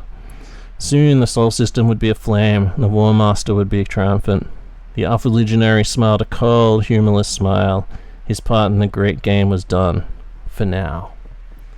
So, that story is called The Prince of Lies. If you believe that's your favorite story, vote for Prince of Lies on the Horus Facebook group poll, which will be up now. Alright, let's continue. Now, the next story is from Garrett Lowe. Garrett V. Lowe Memorial Podcast Studio and Garage is named after. Good dude from Canada. So he writes, "Hi guys, attaches my submission for the short story competition. Obviously it's a huge and almost unreasonable assumption, but if you guys like it and it's chosen to be read on the show, can JP from Age of Darkness read it? Assuming you're getting international dudes to read. I've talked to him and he is cool doing it, assuming it's totally fine with you guys.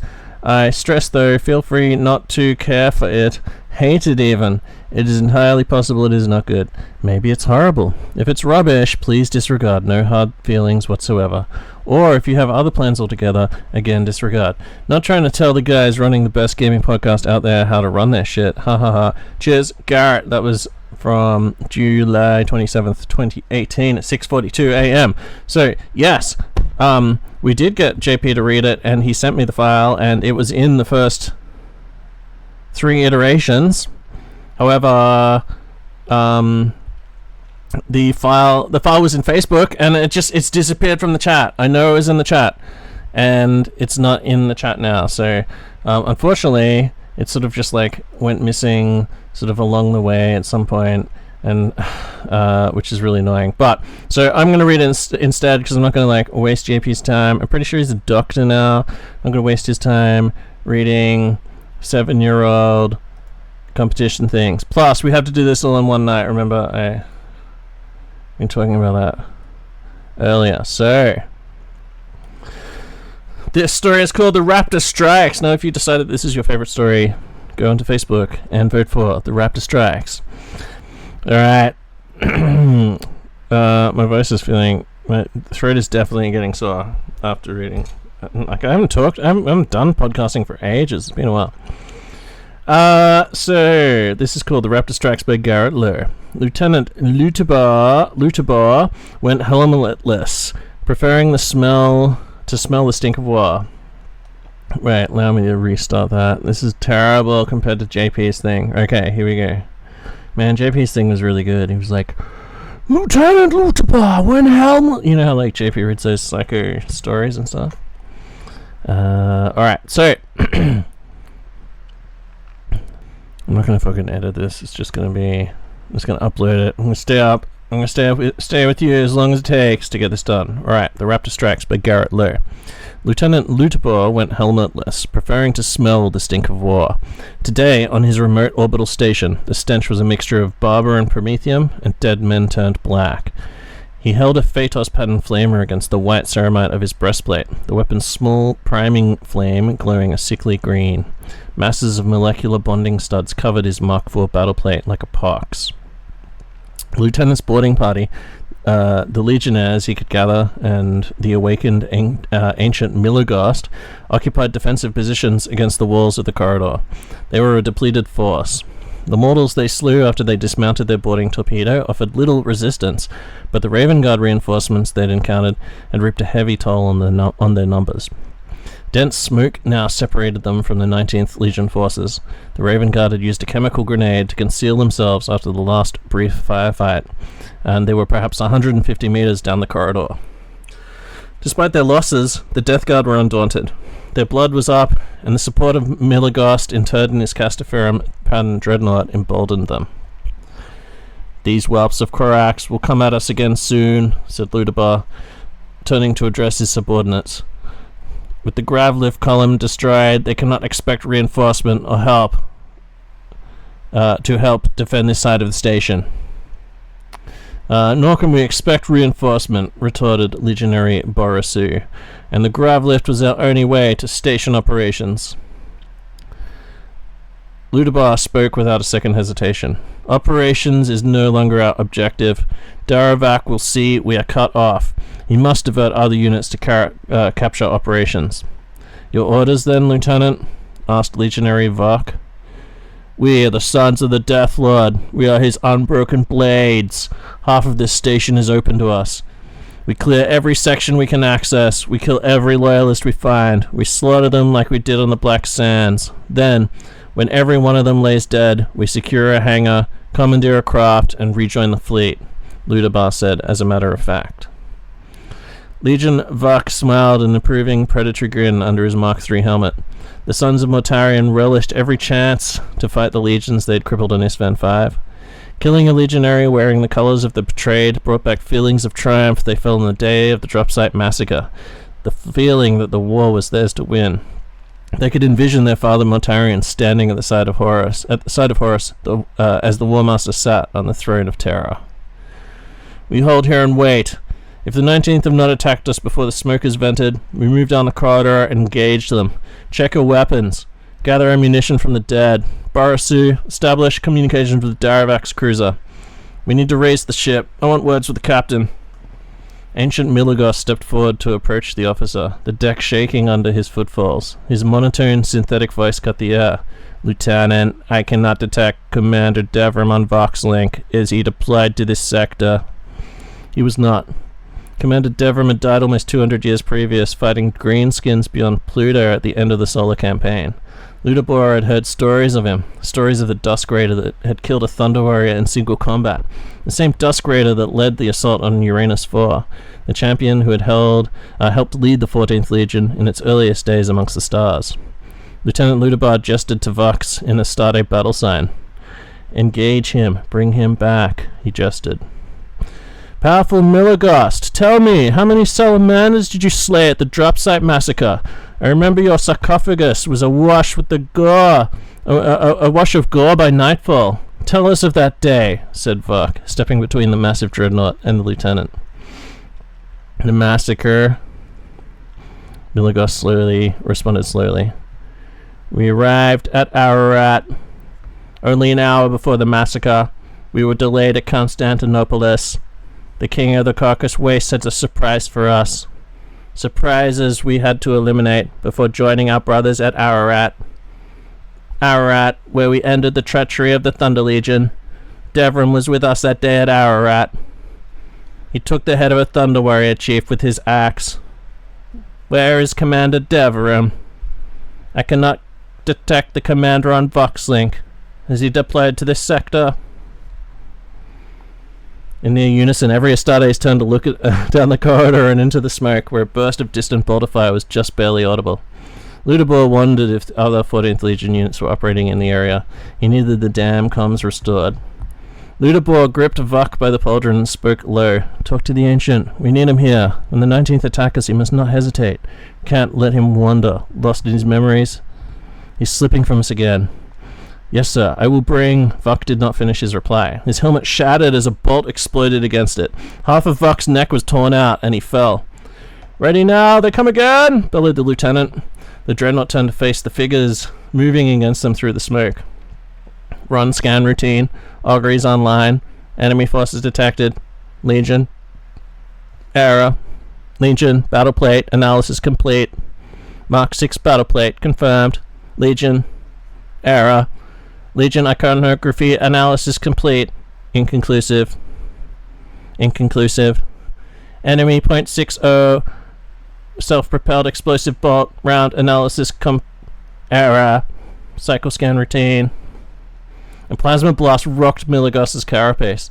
The impact staggered him back 2 stirrups. Auguries online. Enemy .60. Self-propelled explosive bolt. Round analysis complete. Bale strike round. Confirmed. Whoa. Wow. Here we go. That's Raptor Strikes by Garrett Lowe. So there's a fucking sick story. Very exciting. So I'm going to go and grab another drink, and then we'll continue on. I think we have about 3 or 4 stories to go. So if you like Raptor Strikes and you thought that was your favorite story, go to the Facebook group and vote in the poll. And the winner will get this mat that's been sitting here. Alright, this next email submission. This is from... Doesn't say. Wait, what? How can it not say? Chris John ZM story. Oh, weird. I think this was one that somebody maybe texted to me. Facebook sent it to me or something like that. So, if your name is John, let me just check. Like, where's the original email? Oh, it's an email that I emailed to myself. So, okay. So some of these, like, just totally fucking it went askew. Obviously, like this, as we all know, this is the 4th attempt at this fucking thing. It's been cursed, like seriously cursed. So this is from. It's just called Chris John ZM story. Chris John. So if Chris John wins, we're gonna figure out who the fuck Chris John is and try and figure out where he is. So this is called Road to the High Risk Area. Road to the high risk area. The squad had already walked really far. Knees weak, arms are heavy. At the end of the road was a big reinforced door next to the door to the next area.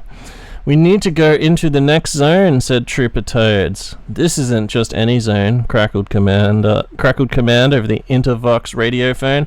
It's a zone mortalis. Mortalis means dangerous, carefully explained Trooper Kimmel. I've got a bad feeling about this, complained Trooper Dees. Well, get used to it, Toe. Traders are starting to make a trouble in our neighborhood, and it's our job to sort it out, severely reprimanded Sergeant Loggins. High-risk areas are outside my pay grade, moaned Dees. You're right, Toe. We're all fact, cussed Toads. That's not how you pronounce it, you can't, cussed Toadies. Command says we need to go down to the 8th subfloor, explained the sergeant. 8th, I'm fucking out, exclaimed Trooper Kimmel. The sergeant fiddled with the knobs on the console. The doors are jammed. Get an engine seer in here. Engine seer, anachronism. Julie reported to the sergeant summons. Whoever fucking wrote this is like so niche, like 2018, like fucking heresy. Community. Agency anachronism. Julie reported to the sergeant summons. Shouldn't take long. I just need to reverse the polarity on the aquasistors. There you go. Sergeant Loggins pushed the open button, and the door slowly opened at the push of the button. They were about to enter the danger zone. And then there's a song which goes, musical interlude, revving up your engine, listening to her howling roar, metal under tension, begging you to touch and go. Highway to the danger zone, right into the danger zone, heading into twilight, spreading out her wings tonight. She got you jumping off the track and shoving into overdrive. Highway to the danger zone, I'll take you riding into the danger zone. I'm not sure if this is a song. You'll never say hello to you until you get it on the red line. Overload. You'll never know what you can do until you get it up as high as you can go. Okay, and then it goes highway to the danger zone. Blah blah blah blah blah. And then sorry, Chris. So if you thought Chris's extremely niche fucking story, Road to the High Risk Area, was your favorite, vote for Road to the High Risk Area on the Facebook poll. And then we'll figure out who the fuck Chris is. Is it Chris John? I don't know who Chris John is. Okay, next story is... what have we got left? We've only got 3 stories left. Oh, okay. Okay, so this is a submission by everyone's favorite maniac, Matt Angron. So this is just entitled Macron's Story.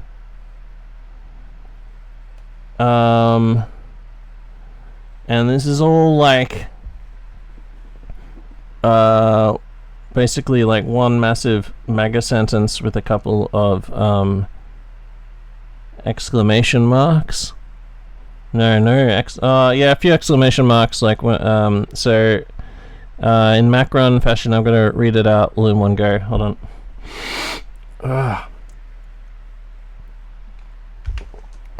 Okay, here we go. Hey Prime Breeders at I, please consider this storyline for your ZM competition. I have much more gruesome shit I've written, but another day. 4300 M31 Pandorum was still inside the throes of dark compliance into the 100.009 M31.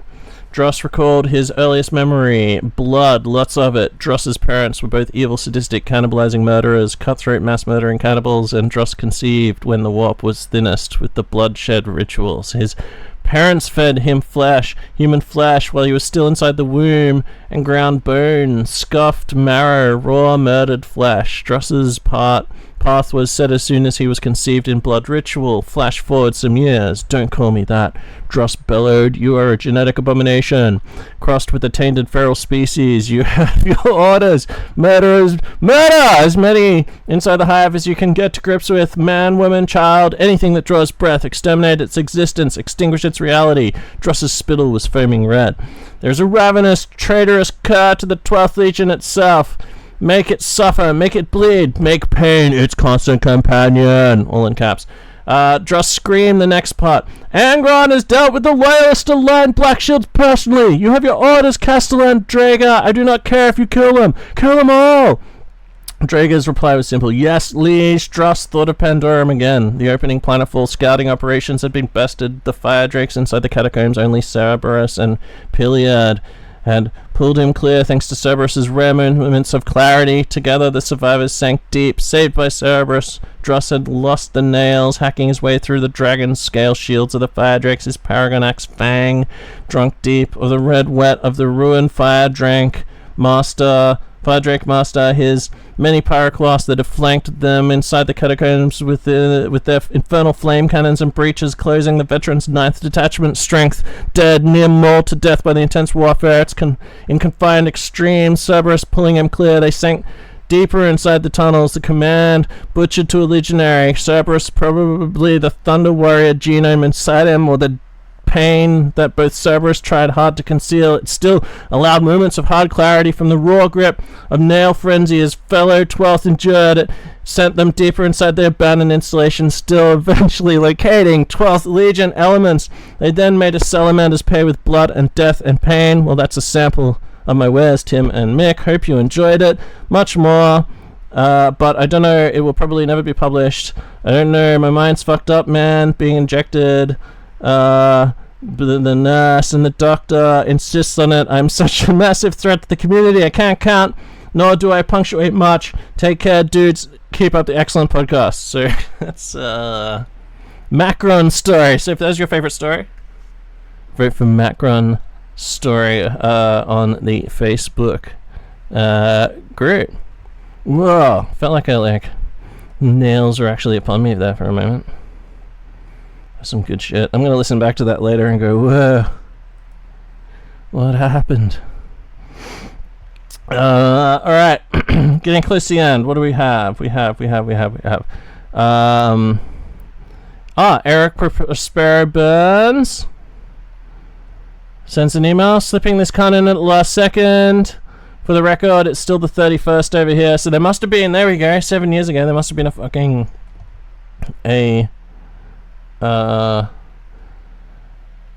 timeline of like, I'm still reeling from that Macron story. There must have been like a timeline, there must have been some sort of like harsh timeline that we're talking about, because yeah, his email came through Wednesday, August 1st, 2018, 6:10 a.m. So, in any case, so he says, thanks boys. Luckily, he's given a link, and also he's added a file to this, which is good. Alright, so this is a story called An Iron Tomb. If this is your favorite story, jump on Facebook, vote for An Iron Tomb. So, you never get used to the feeling of being a living torpedo. Decades... okay, let me restart. Hold on. Alright, An Iron Tomb. You never get used to the feeling of being a living torpedo. Decades of service to first the Emperor and now to the War Master had seen Captain Skarn wedged into a dimly lit boarding torpedo and fired into the side of an enemy vessel on numerous occasions. But this time it was different. Captain Golg had ordered Skarn's company to take the lowly and unimportant frigate Cairn's Heart. This was a task fit for green troops, new legionnaires looking to improve their mettle. This was a personal insult delivered to him from Golg, who still resented him after he had won Perturabo's reluctant praise for his action over Golg's own at the Battle of Graspancy IV, shortly before the start of this war. The torpedo slammed into the hull of the enemy vessel, and its explosive tip ripped open a hole for the interred legionnaires to disembark. Within seconds of the explosion, their harnesses had been released, bolters raised, and the first barks of covering bolter fire began. The squad disembarked into a lifeless, cramped hallway, only wide enough for 3 Marines standing abreast. Red light, barely visible through the thick smoke of their entry, strobed through the hallway. "Cantralock," said Skarn to his Vox Link operator. "State tapped to the fleet network and appraise me of any major developments. Sergeant Karablos, take 4 men and secure sections 3 through 13. Occupy the enemy forces until we reach the bridge. The rest of you with me." It took only minutes of travelling through the dim, cramped confines of the ship to encounter the first resistance. Human auxilia that were no threat for hardened legionnaires. The screams of the last men burning alive from Grigori's flamethrower was left behind to die alone beside the scraps of flesh that were once his squad. As they neared the bridge, the Imperial Fist made their presence known. Led by Marines with breaching shields, 2 squads converged on the command squad and began firing immediately. 3 Iron Warriors had their armor crumpled to ruin from the mass reactive bolt shells tearing them to pieces. Their sacrifice allowed the others in the hallway to take cover and fall back into neighboring corridors. Half the squad peeled off down a side junction to try and flank the new arrivals. 2 Iron Warriors began firing alternated bursts with their graviton guns into the enemy, their breaching shields folding in on themselves and crushing the Imperial Fist's arms as they shrunk down into balls of scrap metal and crushed bone. Iron Warriors stepped up their torrent of bolt fire, eliminating the lead Imperial Fist breaches and exposing the troops behind them. As a gush of fire blew right past Skarn's position, lighting one of his Marines on fire from within his armor, it melted through the seals to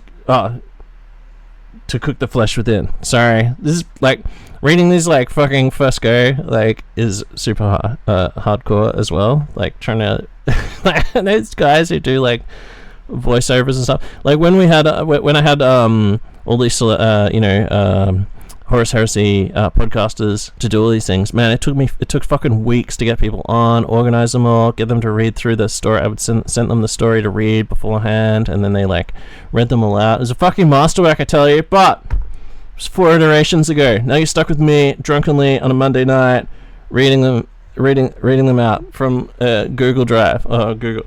All right, so let's restart. A gush of fire blew right past Skarn's position, lighting one of his marines on fire from within his armor, melting through the seals to cook the flesh within.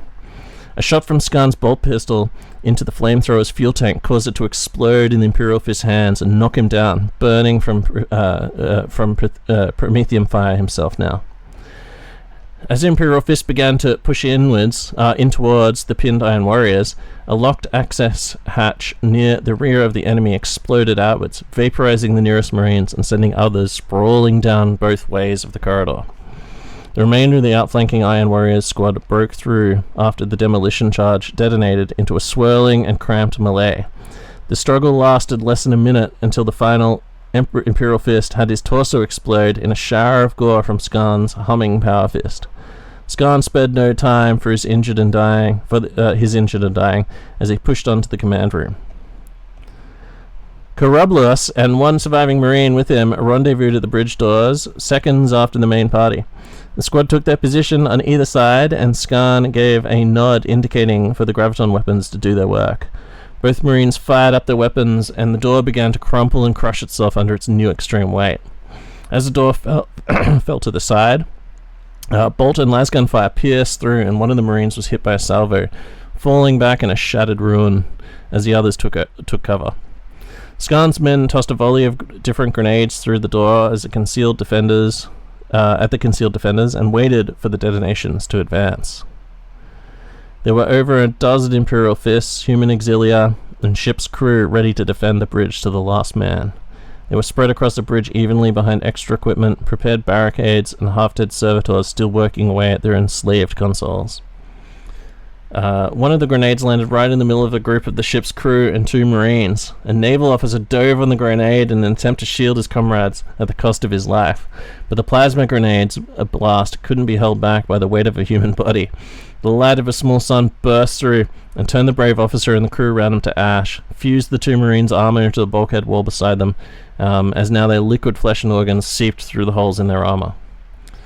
The Iron Warriors stormed the bridge in twos, as that is all that they could fit through the door at one time, attempting to overrun the enemy as quickly as possible. The first 3 through the door were torn to pieces, only meters from the doorway, from the heavy fire, stumbling and dying on the grated floor. The rest managed to get through and return fire into the enemy ranks. Marines on both sides were falling in the ruin of shattered plate. One human auxilia let out a piercing scream as he was hit by a stray graviton shot, the left side of his body being crushed into a sack of meat and powdered bone. Skarn spotted the enemy captain near the command throne at the center of the bridge and decided to eliminate the source of the enemy's organized defense. He surged forward, firing his bolt pistol as he did so to keep the captain pinned. A couple of return bolts exploded across Skarn's pauldron, sending shrapnel to the side of his helmet and knocking him slightly off course. The enemy captain rose to meet him, and power sword met power fist as both tried to find a way through each other's defense. Loud cracks of energy sent sparks flying as their weapons crashed together. The Imperial Fist sword was making quick cuts into Skarn's armor, taking chunks of plate and flesh with it. "Your legion was never good for anything but backwater guard duty," the captain snarled in disgust. "Cowardly trait!" Skarn had no interest in trading insults. He feigned a punch, but shifted his weight into a cracking headbutt instead and sent the captain reeling backwards. He fired his bolt pistol into the sword arm of his opponent, his wrist coming apart in an explosion of metal and flesh. Skarn slammed his power fist down on the captain's head, leaving nothing but a cratered mess. The body toppled over onto its side, but as it did so, a stream of boulder fire hit Skarn across the torso, sending him stumbling backwards into the side of the command throne. Slumped up against the chair, he tried to stand, but couldn't move. His limbs wouldn't respond. He was paralyzed and bleeding faster than his body could heal itself. He spat blood on the inside of his helmet as he coughed, anger flowing through him as he realized he would die here, a useless death on an unworthy ship. The battle for Cairn's heart was over.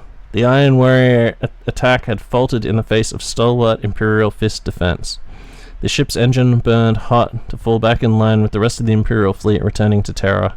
The highest-ranking human bridge officer left alive took command on the throne, sitting amongst a pile of dead warriors from both sides.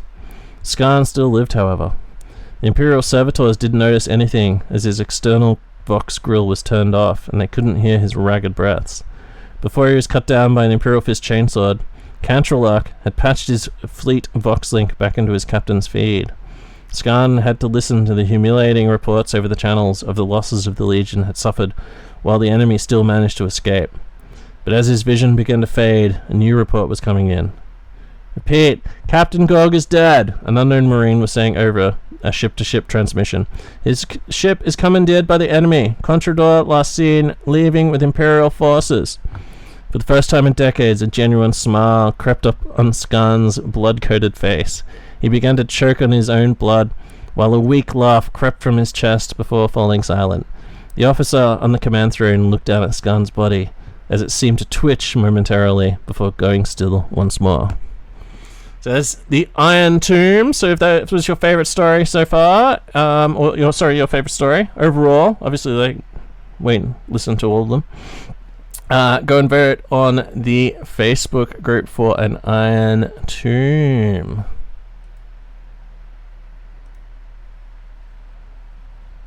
Alright, this next one is from Ben Williams. Came through Tuesday, July 31st, 2018, 6:02 p.m. It says, hey, it was good to meet you. Brackets Tim, down at Magic Vault the other day. It's a great venue. I'll defs have to check it out again on my next trip. Hopefully still in time, but attached is my ZM short story for the comp. Thanks, Ben. So this is 7 years ago. Magic Vault's closed now, unfortunately. Man, Magic Vault was open back in 2018? I keep forgetting when 2018 was. That was when we went to Adepticon. That's when Michael and I went over and visited Adepticon. Yeah. Fuck. Can't believe it's been 7 years since then. That's so crazy. Alright. So Ben's story is called Alone. So if this is your favorite story, go and vote for Alone on the Facebook group. So, part 1, the second chamber. Gasping for air through his respirator, Callus stumbled through the blast door and into the darkness of the second chamber.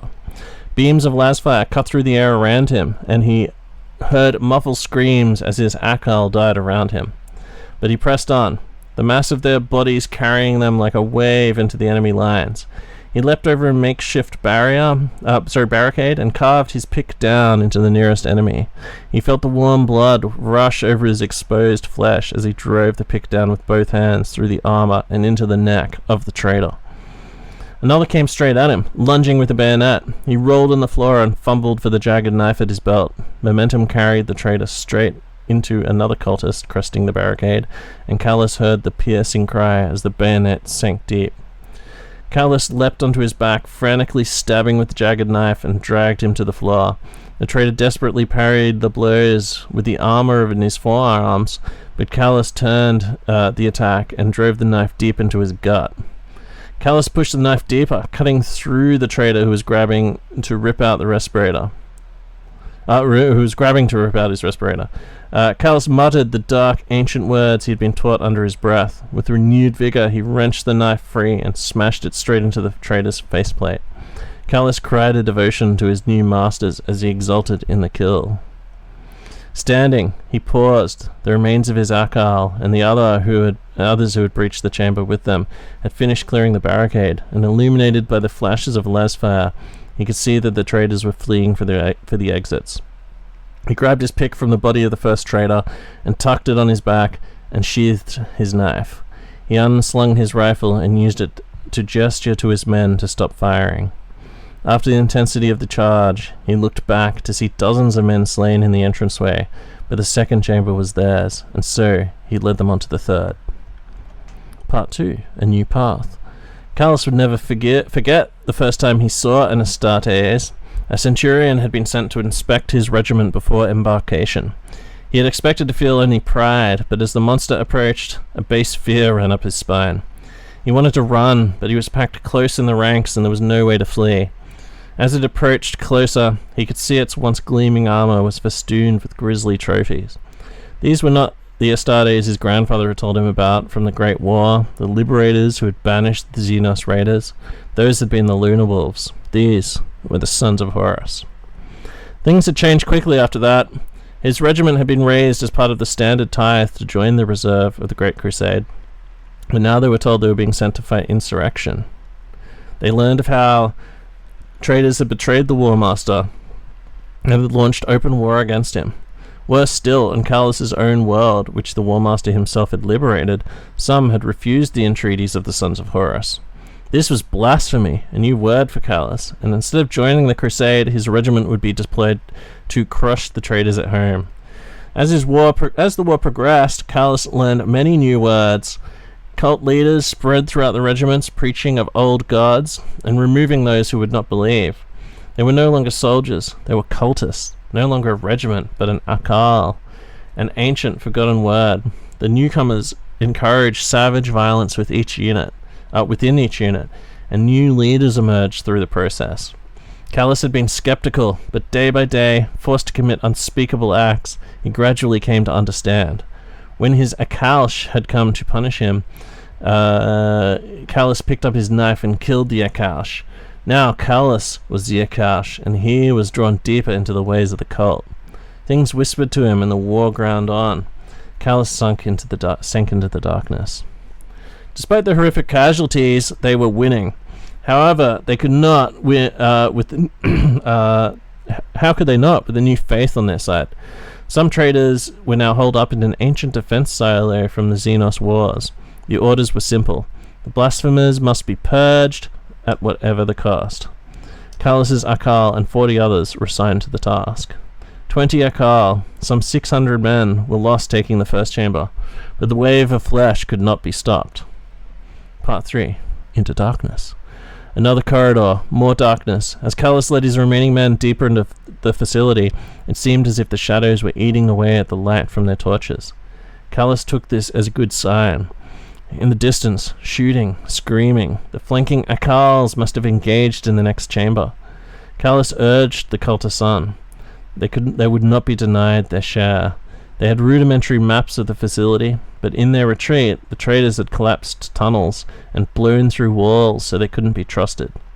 They rushed on and came to an iron door. Lasbolts blew out the rusted lock and they breached the chamber. Callus stepped inside and felt a crunch under his boot. Bones. Another good sign. Panning his torch around as the Akal moved in, he froze. The room was not large, and it was covered wall to floor in blood. Pieces of humans lay scattered around, as if they'd been threshed by an agri machine. The sheer savagery of the scene took his breath away. Not even the greatest crimes of the cult came close to butchery like this. Peeking through the scraps and bodies, they looked to all be cult troops. The door exiting the chamber was open, and Callus led his men on. The next corridor was silent, almost too silent. Up ahead, another shriek, and then a sickening, tearing sound. Callus reached around the corner to find a lone cultist. Rushed around the corner to find a lone cultist, brutally bisected through the midriff. His men had their torches and guns up, covering the corridor, and Callus glimpsed a dark shape disappearing into the blackness beyond. They opened fire. In such a small corridor, they couldn't miss. Callus ordered a stop and cautiously advanced. He reached a blast door, still hot from their last shots, but impossibly there was no trace of their assailant. A chill began to run up his spine. Part 4. The Last Chamber. He didn't know how long they'd been down here. There was only 5 of them left from his Akal, but he'd picked up some other stragglers. They were deep in the facility, but he had no idea where they were on the map. He hadn't heard from any of the other Akal for a while, but kept hearing fighting, so the attack must be continuing. They had fought a few traitor patrols, cleared more chambers, and they'd won again and again. His blades were slick with their blood. The butt of his rifle was slick with their blood. His broken knuckles were slick with their blood. Another corridor, another door. He clasped the last word worm on the lock, and the strange device set to work. sickening tendrils leeching their way into the mechanism until the door creaked open. Beams of lasfire cut down 2 of his men as they entered. Callus hugged the wall and threw a grenade in. 5, 4, 3, and then he charged. Another cultist went down, and then the nade went off. 3 traders were thrown aside by the blast. Callus took the 4th down with the lasfire to the chest. 2 more made for the exit, firing as they retreated. Callus raced to cover the distance, and leapt on the last one. Flinging his rifle aside, he laid into the traitor with his bare, raw fists, smashing the faceplate and continuing down into the flesh, and down again into the skull. As the mist left his vision, he looked up. The last loyalist had escaped, and had shut the door. A strange silence came over the chamber. Callus thought he saw a shape move in the ceiling. He panned his torch, but there was nothing. Then behind him, a las went off. He spun round to see an energized claw rip through a cultist. He opened up on full auto, but hit shadows. He spun again, and through the strobing light of the lasfire, he watched a huge black shape tear a cultist after cultist apart with 2 crackling blue talons. No one told him there were traitor Astartes too. Callus watched the lasfire ineffectually bounced off the armor and watched knives shatter on impact. The industrialized carnage was unbelievable, and in seconds the chamber was awash with blood. Callus ran. Part 5. Alone. He was alone now. The monster couldn't find him here. He had found an unopened chamber, crawled in through a vent and hid. He tried to pray, but the dark words seemed to escape him now. Maybe the gods sensed his cowardice. Maybe he had displeased them. Maybe he had failed. He didn't care anymore. Sitting drenched in his comrade's blood, he just wanted to be alone. A shadow moved in the corner. He was not alone. Oh, that's Alone? If that was your favorite story, go and vote for Alone in the Facebook group. Now, I'm just going to pause while I double check, but I'm pretty sure we've just got one last story. And then I'm going to upload this immediately before anything can happen. So if I missed your story somehow, I'm terribly sorry, but as I've explained, 4th iteration, it's just like everything that could have gone wrong with this thing has gone wrong. I'm going to save this before my power just suddenly dies or something and I lose the last half hour. Hold on. Okay, last but not least, I have an email from Josh Hindle. So he says, sorry about the wait. I think I was like, I was just like, don't forget, gotta get it in by like 1st of August. So he says, sorry about the wait. For the best experience, print it out to read. I personally hate scrolling through long documents on a PC screen. Enjoy.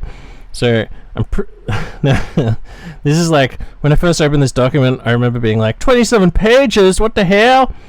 But it's actually well spaced out, and it's like really nice for reading. So for best, like, obviously, the first time I had someone read it out, I got them to print it out so you could hear them like flicking through the pages, because there's a lot of dialogue in this one. But as I said, I didn't have time, and I totally forgot that this was like a extremely nicely laid out document. So extra points to Josh for the presentation on this, as with his army list and everything else. So it's called Uninvited. So if this is your favorite story, vote for Uninvited. Sorry, sir. I have to check your biometrics, the guard said, frowning. This wing of the Alpine Palace requires magenta level clearance. Selleck stopped. Another guard waved a scanning wand over him. The first guard looked down at a data slate. Lorne Selleck, he asked. Registered trade liaison to the 801st Expeditionary Fleet? Representing shipmaster Mordecai Ginta? That's right, Selleck said. The guard turned to Selleck's companion. Jessica Otley? My life ward and assistant, Selleck explained. Otley gave a polite nod of her shaven head. The guard with the scanner waved it over her. She turned on the SWAT firm. Everything seems to be in order, the first guard said. I am Decurion Torix. Please come with me. The Bashar Colonel will see you shortly. As they followed Torix down the corridor, 10 more guards came to attention and formed up to escort them. Selleck was a large man, a trained man, and all the guards were at least as big as him. They were impressively dressed, wearing chain mesh gowns hemmed with gold links. Half of them carried long vibroglaves, the other half had ornate Laslock rifles. "We're okay with these?" Selleck asked, indicating the saber hanging from his belt. It was an elegant thing, with a slight forward curve patterned after an ancient Anatolian yataghan. Otley had an identical blade at her waist. "Ceremonial weapons are fine," Tarek said. "Right," Otley said. "Ceremonial." Selleck shot her a look. They marched onward through the bulkhead door into another corridor. Thick, expensive carpet had been laid over the metal deck. On the ceiling, gilded light fixtures flickered with golden light from red wax candles. One wall was a floor-to-ceiling window. A roiling storm of ice and snow billowed outside, white on grey. For all the apparent fury of the winter weather, it was silent. Viewed through the thick glass. "Lovely this time of year," Otley remarked. Selleck sighed. They continued through the softly lit, heated corridors carved into the side of the mountain, passing comfortably furnished offices and meeting rooms. As they walked, Decurion Torix looked at the fine green coat Selleck wore. Otley wore a similar garment, tailored for her more compact frame. "Dense ballistic weave," Torix noted. "A precaution," Selleck said. "Not every destination the rogue trader sends us to is so civilized." He gestured at the aproned waitstaff loitering in a nearby annex. "It's nice enough in here," Torix said, "but out there, down in the lowlands, separatist attacks on compliance forces have been savage." They entered a large glass dome built by what appeared to be a ledge. On what appeared to be a ledge or plateau on the mountainside. The dome was about 30 or 40 meters in diameter, with huge windows on all sides, showing the swirling snow and sleet outdoors. Inside was what looked to Selleck like some hybrid between a library, military command post, and the drawing room of a noble household. Robed savants bustled back and forth between the shelves of parchment and holographic tactical displays. A pair of servo skulls floated overhead. Torix and his guards came to attention in front of a heavy gnarlwood desk, where an imperial officer sat writing with a quill. He wore an immaculate starched uniform and had a distinguished grey goatee. Selleck might have guessed he was in his late 130s. "Sir," Torix said. One moment, Decurion," the Bashar colonel said. "Just one moment. One of my damn-fooled Chiliarchs has got himself and over 200 of his men killed in an ambush. Entire legions of Astartes are at war, setting the galaxy itself on flames, and he allows himself to be killed by bloody separatist peasants? Idiot."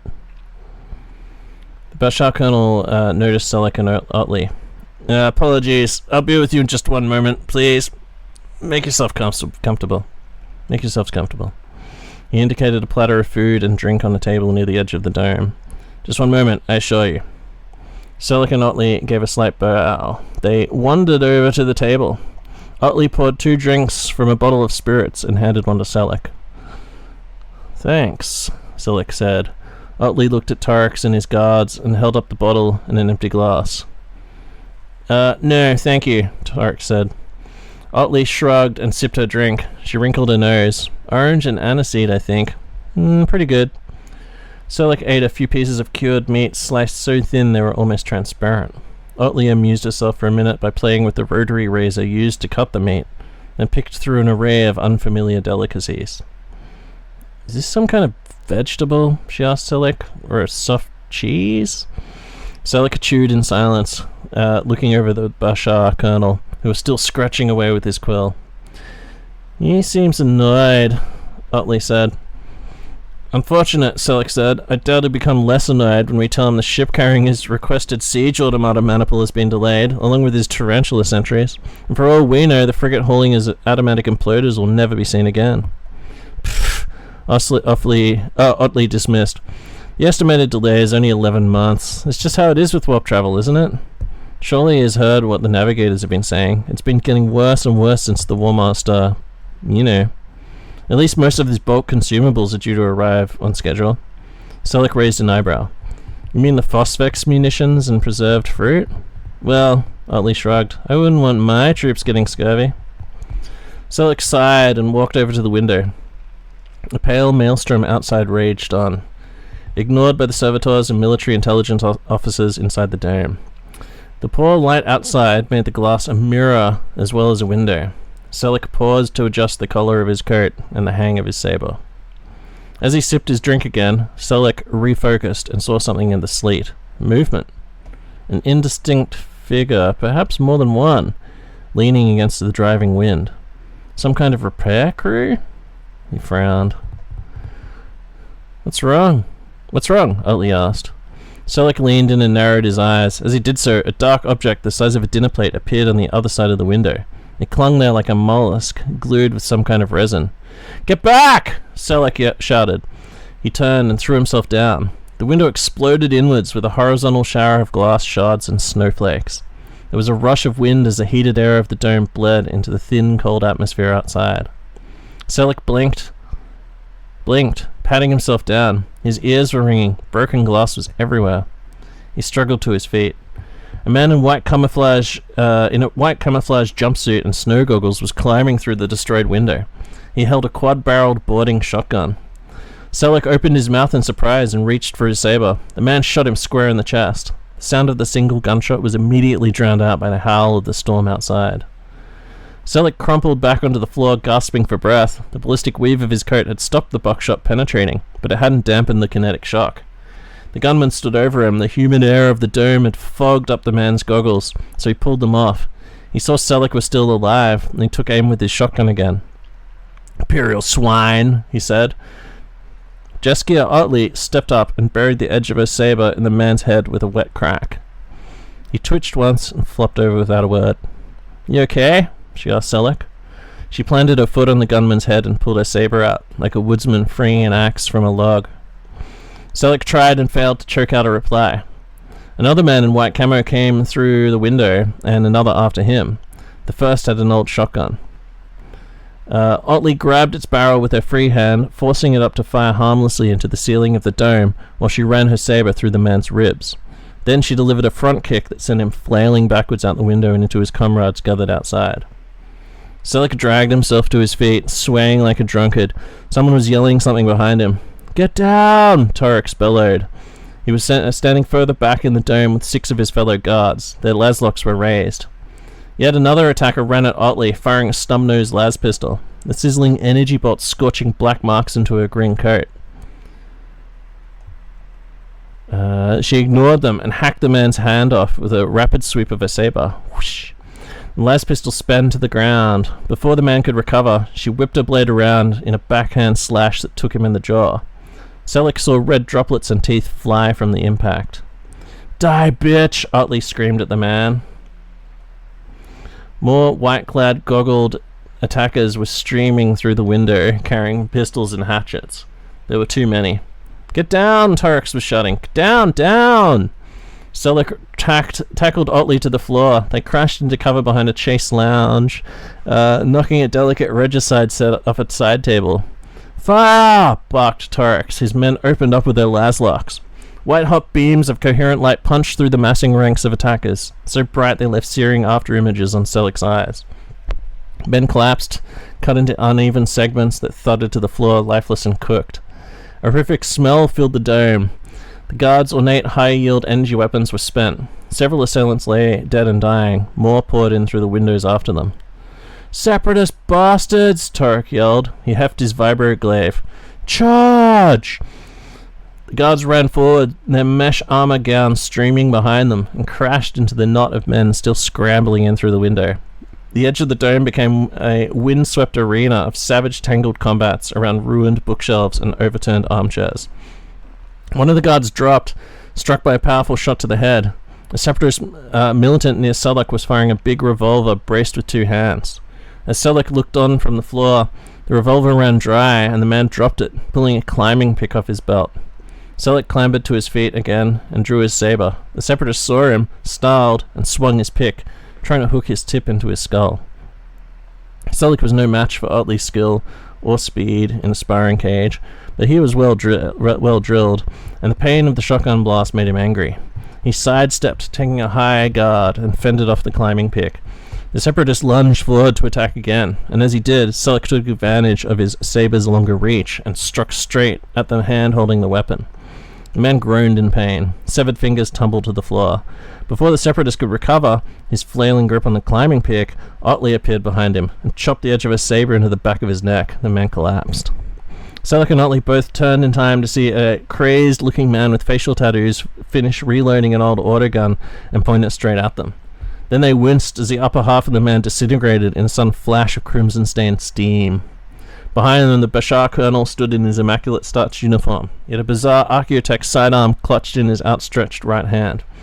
He lowered it slowly. Nearby, Turks and his men had subdued the last of the Separatists in the dome. Some of the guards dragged tables and bookshelves over to form a makeshift barricade by the window, and were exchanging fire with enemies outside. Torx ran up to the Bashar colonel, his vibroglaive dripping red.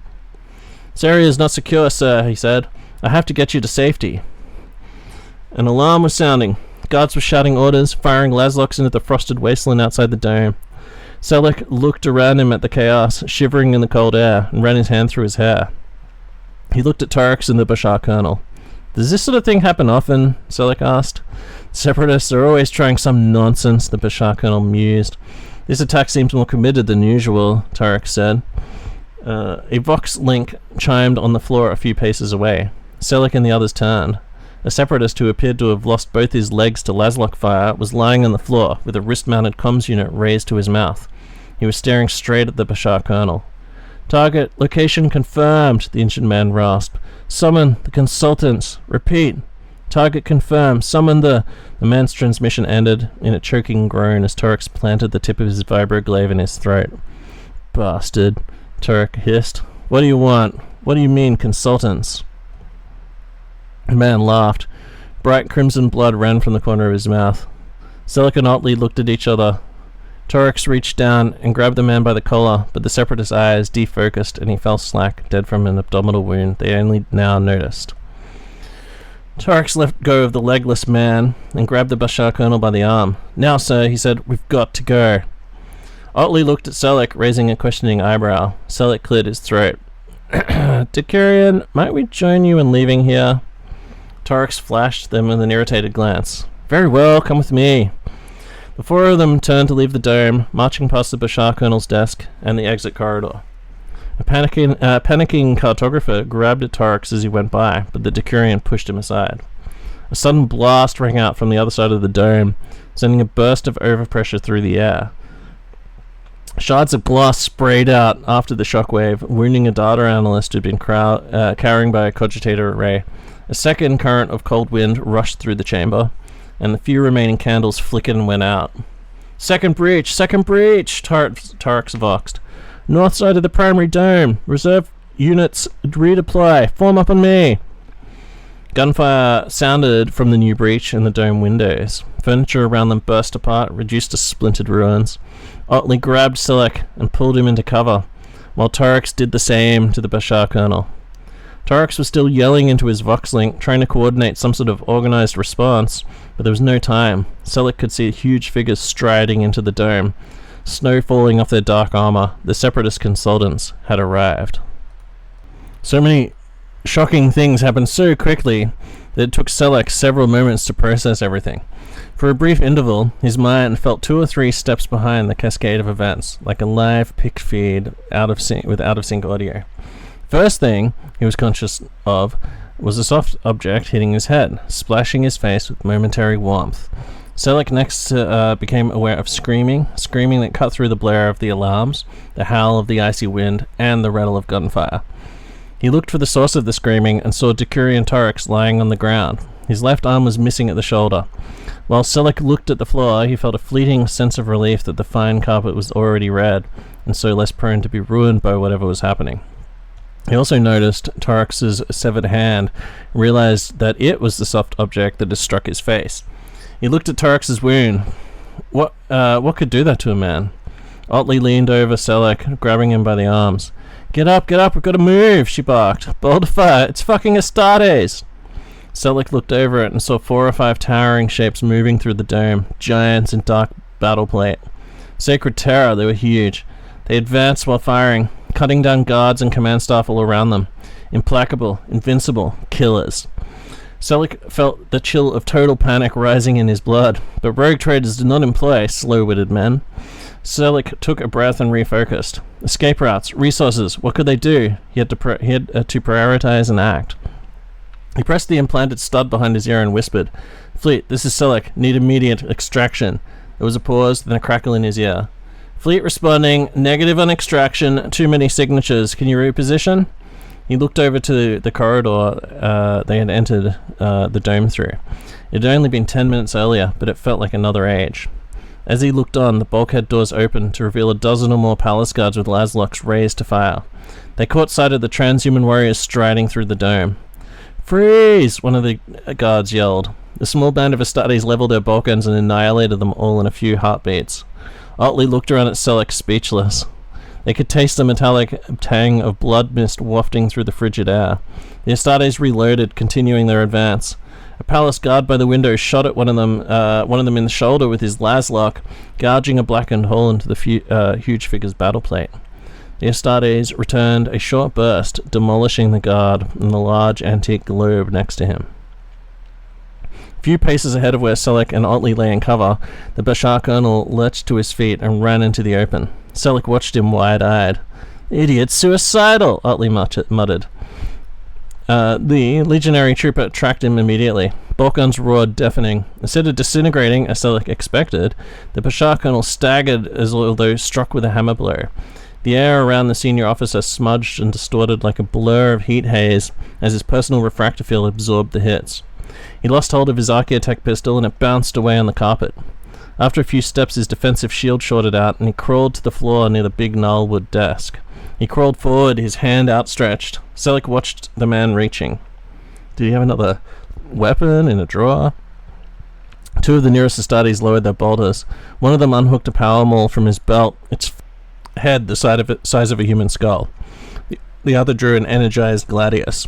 Selleck heard the one with the maul speak. The voice issued from the helmet grill was impossibly deep and utterly emotionless. Confirm identity. Conclude this matter. The Astarte, with the drawn sword, strode over and looked behind the desk where the Bashar colonel was lying on the floor, his uniform creased and dirty. Confirmed, the Astarte said, raising his sword for a killing stroke. Just one moment, the Bashar colonel panted, and pressed a switch under his desk. There was a grinding sound, and several pieces of furniture toppled over, as though a part of the dome had just been subject to a tiny, localized earthquake. Selleck realized a hatch had opened in the floor, and the surrounding carpet had sloped inward like a ground around a sinkhole. What emerged from the hatch was an enormous insectoid monstrosity, a glistening metallic thing that skidded and jerked, its limbs like a psychotic animal. The Astartes with the Gladius rotated to face the Vorax-class battle automata. The scuttling war machine raked its energy blades outwards, like a man pushing its way through a swinging double door. The post-human soldier fell in 3 distinct pieces. The cut edges of his armor glowed orange with heat. Boulder rounds pattered off the Vorax as it stomped forwards. One of the Astartes began reloading. The Vorax fixed him with its featureless, glossy black sensor eyes and cycled up the twin rotator cannons under its arm blades. The cannon spat a torrential beam of solid slugs at the armored warrior. For a second, the Astarte stood firm. He finished loading his bolter, leaned into the hail of shot while it stripped the surface of his power armor back to bare ceramite. Then his left arm burst apart, followed by his hip joint. A second later, he crashed into the carpeted floor, his helmet perforated. Selleck and Otley crawled forward to take cover next to the Bashar colonel. He was wounded, but seemed defiant, almost cheerful. "What in the name of terror is happening?" Otley asked over the din. The old man grinned back at her. "Command staff in the 801st Expeditionary Fleet maintain a good working relationship with our colleagues in the Mechanicum." A surviving palace guard took advantage of the Vorax's appearance to spring from cover. He speared his vibroglaive into the lead Astarte's breastplate. The Astarte pivoted at the waist and struck the guard with his power maul. The blunt trauma weapon cracked with electrical discharge, and the guard span back in a complete rotation, like an acrobat performing a running handspring. His limp body collided with a bookcase, knocking it over. The Astartes pulled the vibroglaive out of his chest and charged at the Vorax. It swiveled around and ran to meet him. One of the separatist militants who had followed the Astartes into the dome stumbled into the path of the stampeding metal beast. Before he could make a sound, the Vorax knocked him to the floor with the mass of its chassis and churned him apart under its steel hooves. The Astarte with the power maul span through the air with a bounding leap and landed on the automata's hunched back. He clubbed it twice in the head, cracking one of its sensor eyes, and it thrashed, trying to throw the Astartes leader off. It managed to catch one of the warrior's shoulder pauldrons with a hooked power blade and hurled him away. He landed heavily, crushing a leather lounge under his plated bulk. The Vorax twitched as though confused and hurt. Electrical sparks arced through the battered casings of its head. One of the other Astarte ran forward, his bolter slung at his side. The automata reacted slowly, firing its rotocannons wildly, shredding up the carpet next to the running legionary. He reached it and mag-clamped a melter charge to its armored shell. The Vorax spun around, knocking the Astarte off its feet with a swing of its flailing arms. The warrior tried to raise, but the Mechanicum war engine pinned it under one of its feet, hacked its helmeted head off with its power blades. With a teeth-rattling blast and a blinding flash, the melter bomb detonated. Fleet to Selak. This is Fleet to Selak. Please confirm status. Crouched in cover behind on the opposite side of the dome, Selak blinked in surprise. The Voxlink was still live? How long had it been since he last responded? The Vorax was not completely destroyed, but it was critically damaged. One of its arms was missing, and an entire side of its metal casing was burst apart, a smoking ruin. It took a few lopsided steps towards across the burning carpet. The last upright Astarte walked up to it and emptied his bolter into it, point blank. He seemed to have changed out his standard mass-reactive cartridges for special ammunition of some kind, because instead of glancing off the Vorax's metal hull, the rounds chewed through it in a rapid series of glowing detonations. Fleet to Selak, the link buzzed. Selak responding, he whispered, "Can you get us out yet?" "That's a negative, over. We're still receiving several active signatures." Selak paused, looking around him. The Bashar colonel was still sprawled near the desk. Decurion Torax lay still, bleeding onto the carpet, unconscious or dead. Otley had disappeared. Had she snuck out of the dome and left him? He couldn't blame her. Less than 15 meters away, the Vorax automata had stopped moving. The Astarte still had his bolter pointed at it, standing like a dark iron statue among the burning wreckage of the expensive furniture. The lead Astarte, the one with the power maul, was back on his feet. He strode over to join his battle brother. "We need close tactical support," Selak said. "Protocol Omicron 8-8. Confirm response protocol. Omicron 8-8. Selak hissed. "Stand by for transponder beacon." Confirmed. Selak tugged one of the heavy signet rings off his finger, struggling in the numbing cold. Then he threw the ring a few meters away onto a clear patch of carpet. Over by the gnarlwood desk, the Bashar colonel had got to his feet. He looked haggard and resigned to his fate. One of the last remaining separatist militants ran up and grabbed the collar of his uniform and held an auto pistol to his temple. There was a triumphant grin on the man's dirty face. "Imperial scum," he spat. "It's over for your kind on this world." The separatist fell silent and bowed his head as the two Astartes approached. The leader still held his power maul, but his armor was dented and scarred. His helm was damaged, so he had removed it to reveal a noble, copper-colored face that was completely expressionless. He stood silent, looking down at the Bashar colonel. The Imperial officer stared back at him and indicated the burning wreck of the Vorax with a tilt of his head. "It was worth it to see that thing cut you traitor dogs to pieces." The Astartes spared the dead machine a glance. "Resourceful, but futile," he said. "I heard rumors of your activity from our intelligence corps," the Bashar colonel said. "Contradictory reports, no direct witnesses. What is it you want? Are you here for Horus or the Emperor?" He narrowed his eyes. "What are you bosses working towards?" For a moment the towering figure remained silent. Then, his voice low, he spoke. "The future of humanity." He gave a small nod, and the separatist insurgent pulled the trigger on his auto pistol.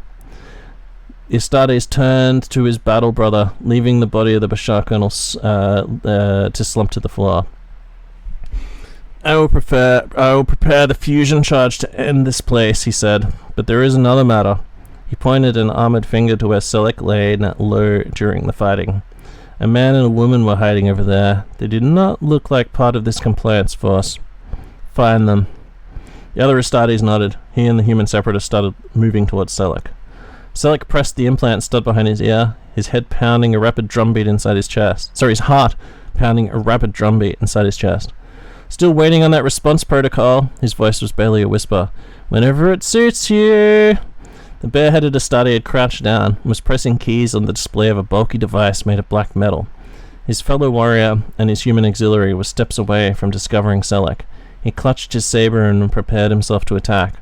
For all the good it would do, might as at least take out the separatist militant. On the carpet a few meters away, Selleck's heavy signet ring chimed. There was a sudden change in air pressure and a crackle of static discharge. The helmeted Astarte and the separatist with the auto pistol stopped in their tracks, silhouetted by the flickering light of a teleportation flare. A third Astarte materialized in the dome. He was immense, fully as large as the two remaining warriors who had stormed the building only minutes before. But instead of their polished blue-black, his power armor was a featureless matte grey. His helm and shoulder plating were of a non-standard pattern, as was his armament. In his right hand he held a revving chain axe. In his left was a grotesquely large shotgun. The nearest dark-armored Astarte raised his bolter at the new threat, but the silent grey figure already had his shotgun aimed. He pulled the trigger. Selleck felt as well as heard the explosive boom of this hefty, crude weapon. It disgorged a dense cluster of grape-sized tungsten pellets and at the dark-armored Astarte's head. His helmet buckled inward and in a spray of sparks, metal shards, and bloody bone fragments. Before the armored form of the slain warrior had slumped to the floor, the unmarked grey Astarte turned and fired his shotgun at the bare-headed leader, who pounced sideways in an evasive roll. The buckshot glanced off the man's shoulder.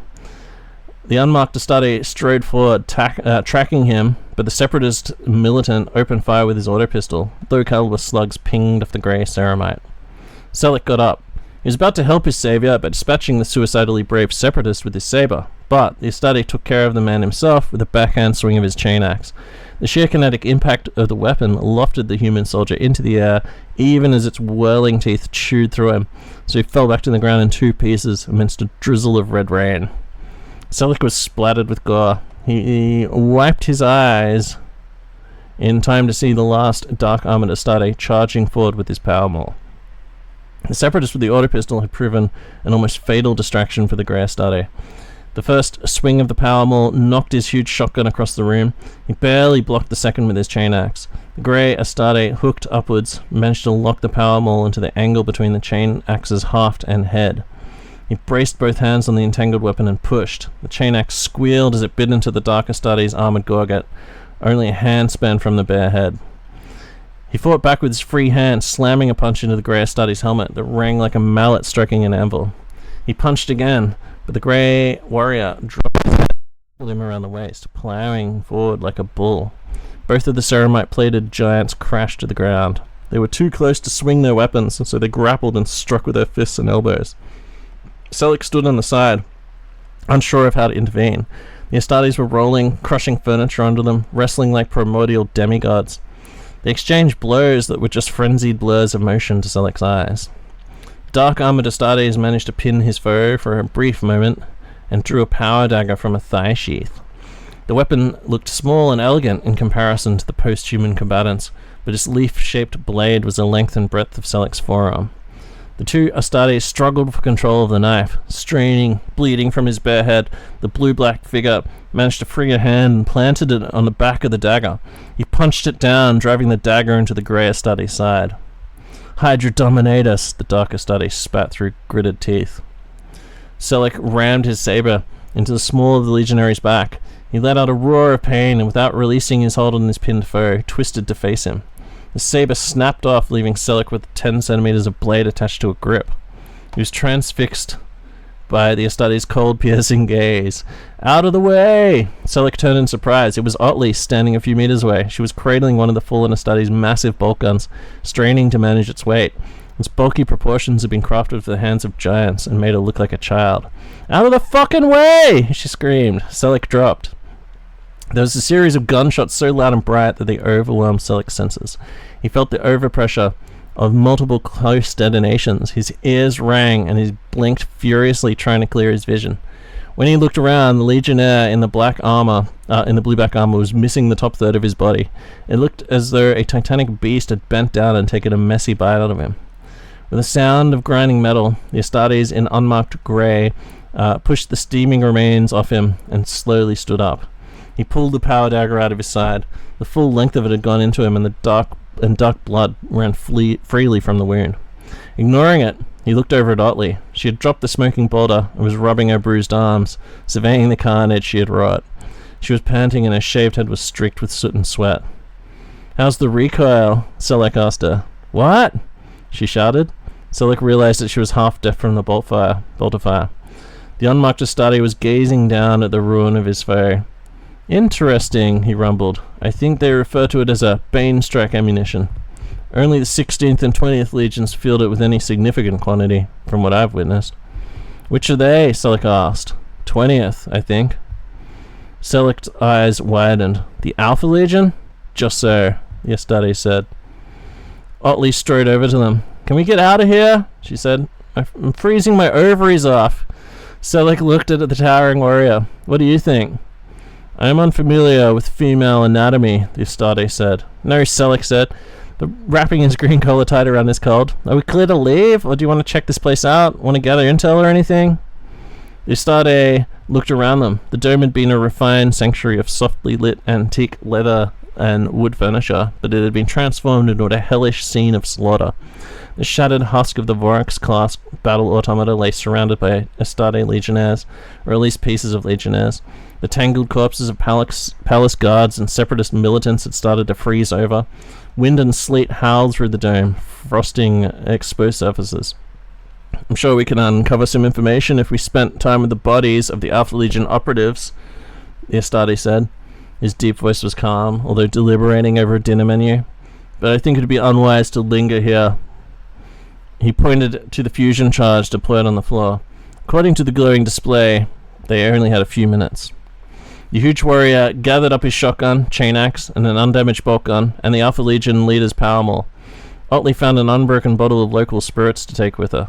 Selleck saw the Bashar Colonel's Architect pistol on the carpet and picked it up, looking it over. "Nice piece," he said. "That thing is mine," Otley said, indignant. "It's the least I deserve after what I did."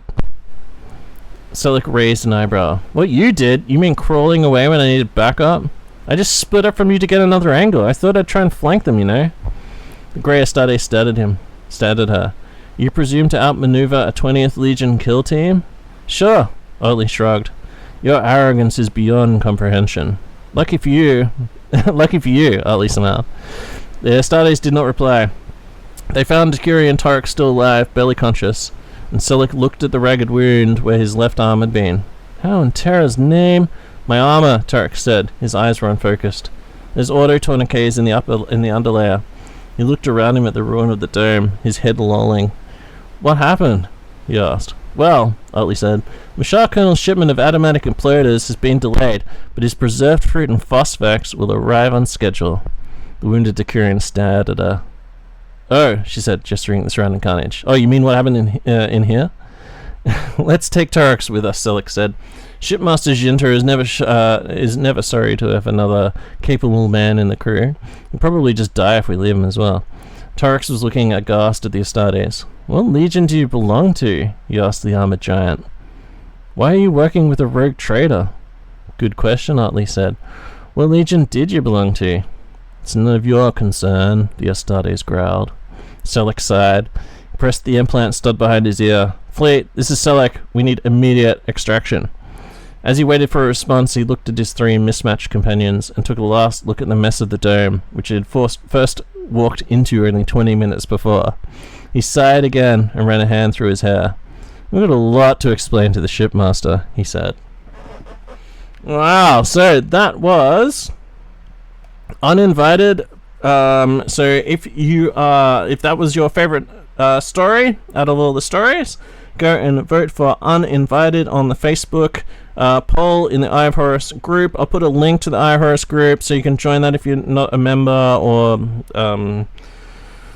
maybe you've joined and left and you want to come back to vote. Whatever. But yeah, I'll put a link in the Facebook, but just go to the Facebook group and you can vote for your favorite story in there. So I'll put a list of the stories as well, just to jog people's memories. And then once people have voted, we'll probably give, like, it's the halfway through Jan now, so it'll be 14th of January.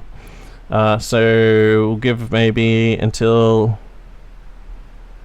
15th of February or something, or maybe 2 weeks, maybe the end of February. So last day of February to get votes in, and then the winner will win the ZM special mat thing. Only 7 years after the fucking sending in the amazing stories. So thanks everyone who's listened to all of these stories. This just like totally confounded me trying to get this fucking episode out. It's still not out yet as well. I'm not going to believe it until it's actually fucking like uploaded. So I'm going to do very minimal editing and just like put this out before it could get fucking destroyed by whatever curse is like affecting like this episode from ever being produced. So if you are listening to this, holy shit, it worked. Fuck yeah. Alright, thanks everybody. Go and vote for your favorite stories. I think all of those stories are fucking amazing. Go and vote for your favorite, and whoever wins, I'll try and track them down if they're, if they're still around, and give them the prize. Thanks guys. Fully Painted is for closers.